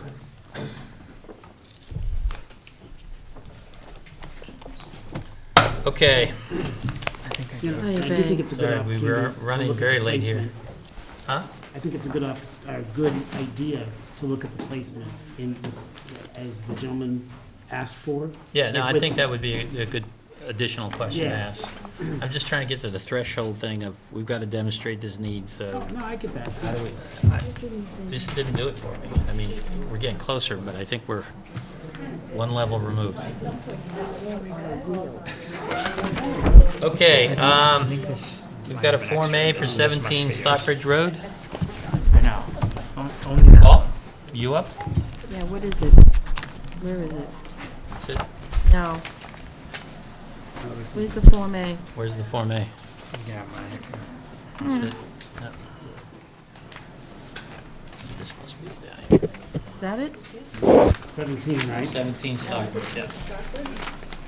I had it. Now I've got it. I got it. Right here. Fairly straightforward. The applicant lives on the corner of First Parish Road and Stockbridge Road. And the mother lives on Stockbridge Road. And what they're going to do is they're taking a small parcel from the house of Stockbridge here. They're taking this piece away from here and adding to this parcel. So they can build on that parcel. Now what they're going to do is, they can't Is that build it. buildable? But what they're gonna do is to take down this old barn Yeah. shed and move it over and put it on this lot.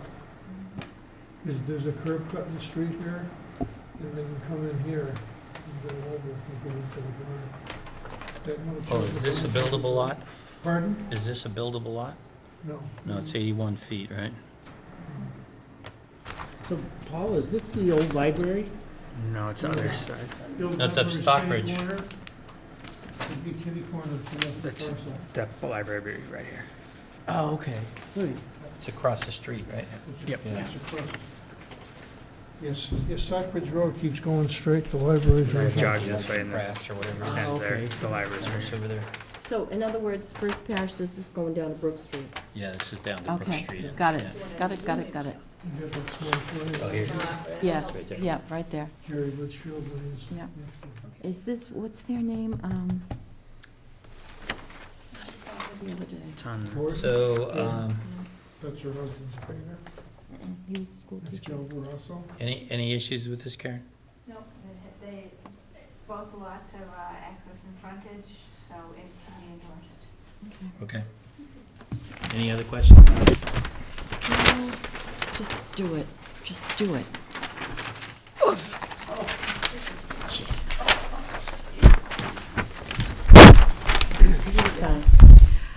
I move to endorse as approval not required a plan of land in the town of Scituate, Mass., 17 Stockbridge Road by Ross Engineering Company, Inc., for applicant owner Gail P. Varasso, trustee dated 10/25/17, as the division of land shown on the accompanying plan is not a subdivision because every lot shown on the plan has frontage of at least the distance presently required by the Scituate zoning bylaw on Stockbridge Road. My second? All those in favor? Aye. Okay, All right. moving on. A support letter for the community preservation. Yeah, Would that be you? I guess so. I thought. You thought you'd be done long ago, huh? Wasn't Okay. well and Brad. Oh. I don't know what to say. Anyways, short and sweet, town meeting next week. I would love to be able to say at town meeting that I have a letter of support from the planning board for the public access and driveways into CPC land that we have already purchased, that we have no access at this point in time. My article that I'm presenting is for the Damon property, Base Lane Complex, the Crosby Applicant Field, and the Higgins McAllister.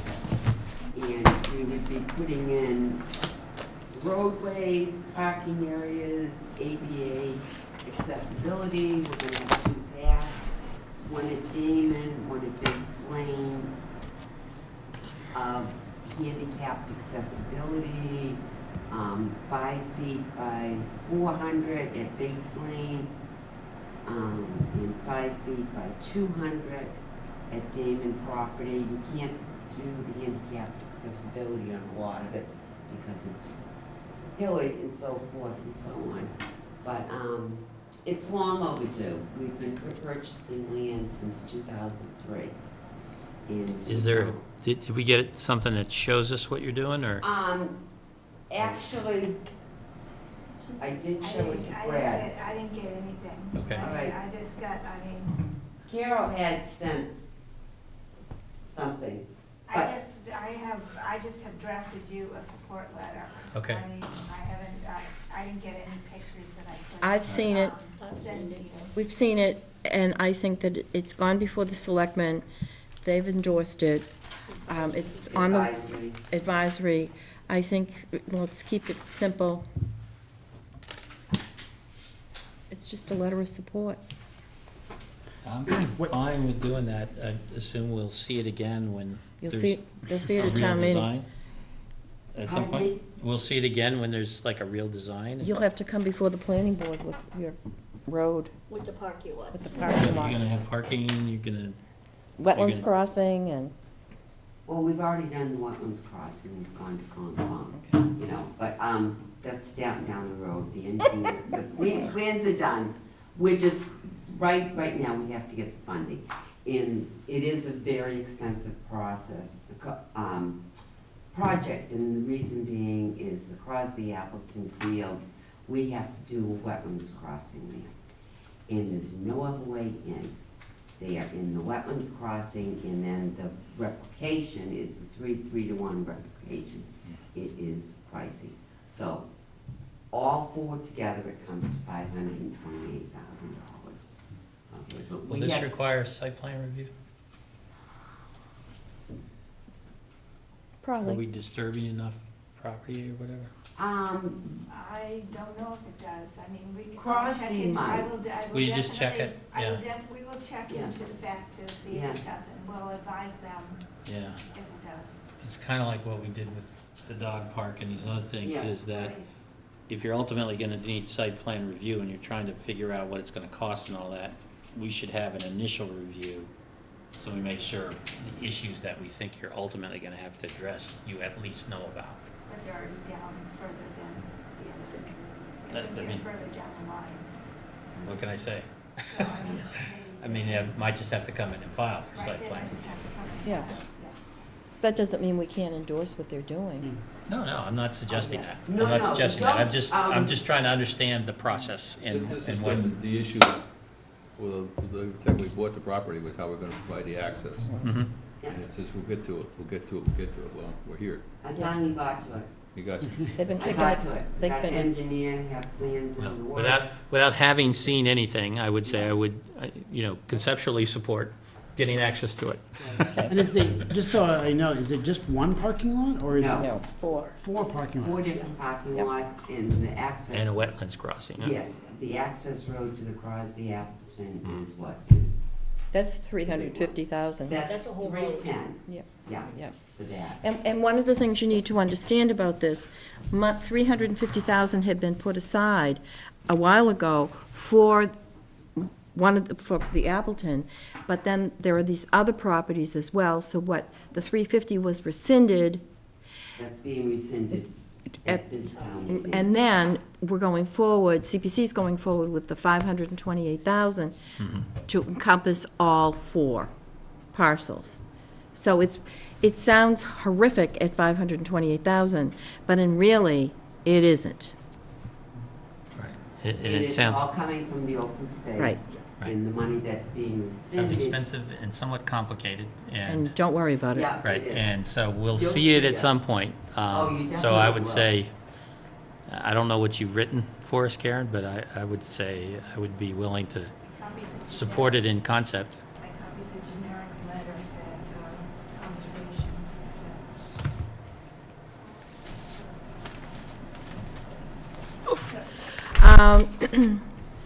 Let's see.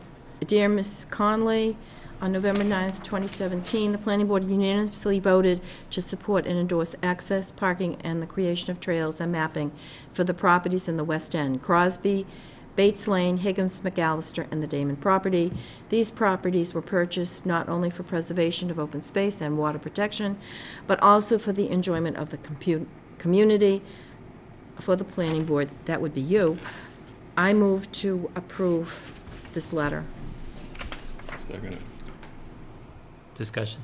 Yeah, conceptually, I think it's great to have access. We have all this land. What's it, $9 million total? Well, no, we've spent about $6 million. I misspoke when I said 9 at the selectmen. It's about 6, I know, and I got corrected quickly. Anyways, but let's face it, we wait any longer. The only thing I would say on this is, You want to mark it up? Go ahead. no, I'm just saying, if we determine that it needs site plan review, that, you know, obviously our endorsement will still be subject to site plan review, right? Yeah. I mean, the final is going to be subject to site plan review, but.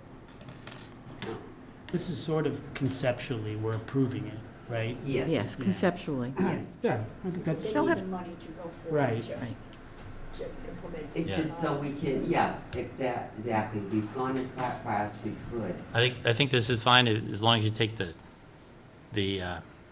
all caps out, right?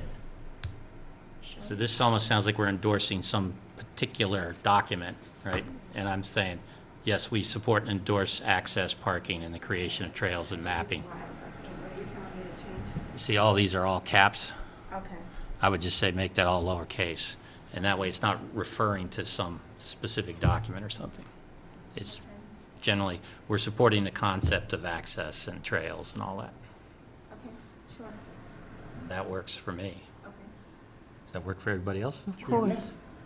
We have a second? I'll second. Okay. All in favor of Aye. the support letter? Aye. Aye.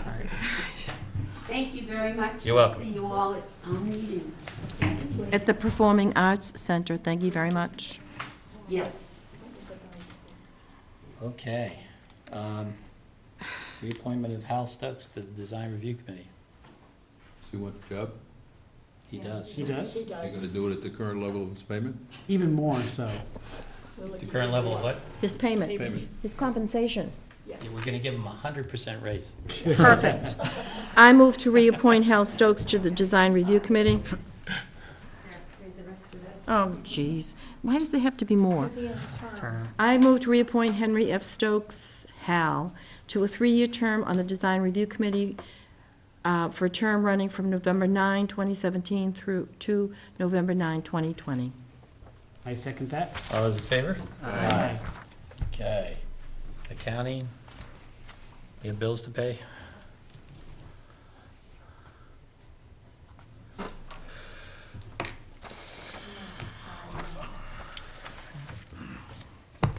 Move to approve the requisition of $2,860 to Merrill Corporation for engineering peer review for 90 and Vinyl Road, Curtis Estates, for $128.64 to Gatehouse Media Northeast for legal advertisement for Verizon Wireless small cell attachments, and for $45.59 to W.B. Mason for office supplies.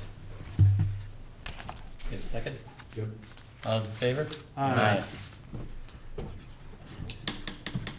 This is like a little, it's almost like a ransom notice. I know. That's because I messed it up. No minutes? No minutes. Liaison reports? Anything specific? That was at the DRC meeting, but you have all the notes in your packet, so I won't belabor that. Okay. EDC met last night, and we're going to get the stakeholders involved at the brewery on the 10th of January. There'll be more information to follow. I also went to a meeting at the Public Safety Center. There is a regional effort on the part of, and led by Hull, followed by Cohasset and Scituate, for regional sewer. And Wow. apparently, Hull has the capacity. Cohasset needs sewer. Scituate in North Scituate needs sewer. So each town has contributed $10,000 toward this effort. There's a $200,000 grant that does not need a match, that this group should know by mid-January. And then each of the towns separately are going to go for more of a technical grant of $100,000 each. So it's in the offing. Patricia had mentioned this a couple of months ago, and I only knew about this meeting because I went to the Board of Selectmen's meeting, and Al mentioned it. We meet again, and I'm going to go on the 10th of January. Was it just North Scituate, or was it all of Scituate? No, it's just North Scituate. Cohasset's been talking about this for at least 20 years. Yes. Probably about as far as they could go, Right. North Situate. Hmm. But the 200,000 is for a planning. It's for scope of Document, services yeah. and that type of thing. But it's, I find it exciting. Great. I find it very, very exciting, and I'm glad I went to the meeting, so. Did you guys get a call today, like a robocall about Oh, the water yes. plant or Mhm. something? No. I was in such a rush, I just barely heard it. So like, what's Yeah. going? They're replacing the filter media in the water treatment plant, so they're gonna shut off the surface water supply to So reservoir. you can't brush your teeth for a week. No long showers. So they'll only be supplying using the ground well pumps, and they're asking people to conserve water from the 10th to the 17th. They're taking all the water out of the wells. Okay. Well, they do that anyway, Right. but they're not able to supplement that with reservoir water because they're shutting down the water treatment plant. Well, there's no So water they in can there. only use groundwater wells. Right, because the reservoir requires that they treat it. Yeah, it has to go through the treatment Yeah. plant first, yeah. Okay, got it. And they're replacing the filter media in the filters, so. Get into infrastructure. So you can't brush your teeth. Or water the dog. What's the dates? I might be gone. 10th Tomorrow. through the 17th. Till next Friday. Oh, I'll be gone. You'll be gone. I'm leaving Sunday. Look, there's some conservation right there. And I won't be back till Thursday, which I actually did already tell Kim. I'm Okay, not gonna be at town I would meeting. entertain Bill's motion. Second. All those in favor? Aye.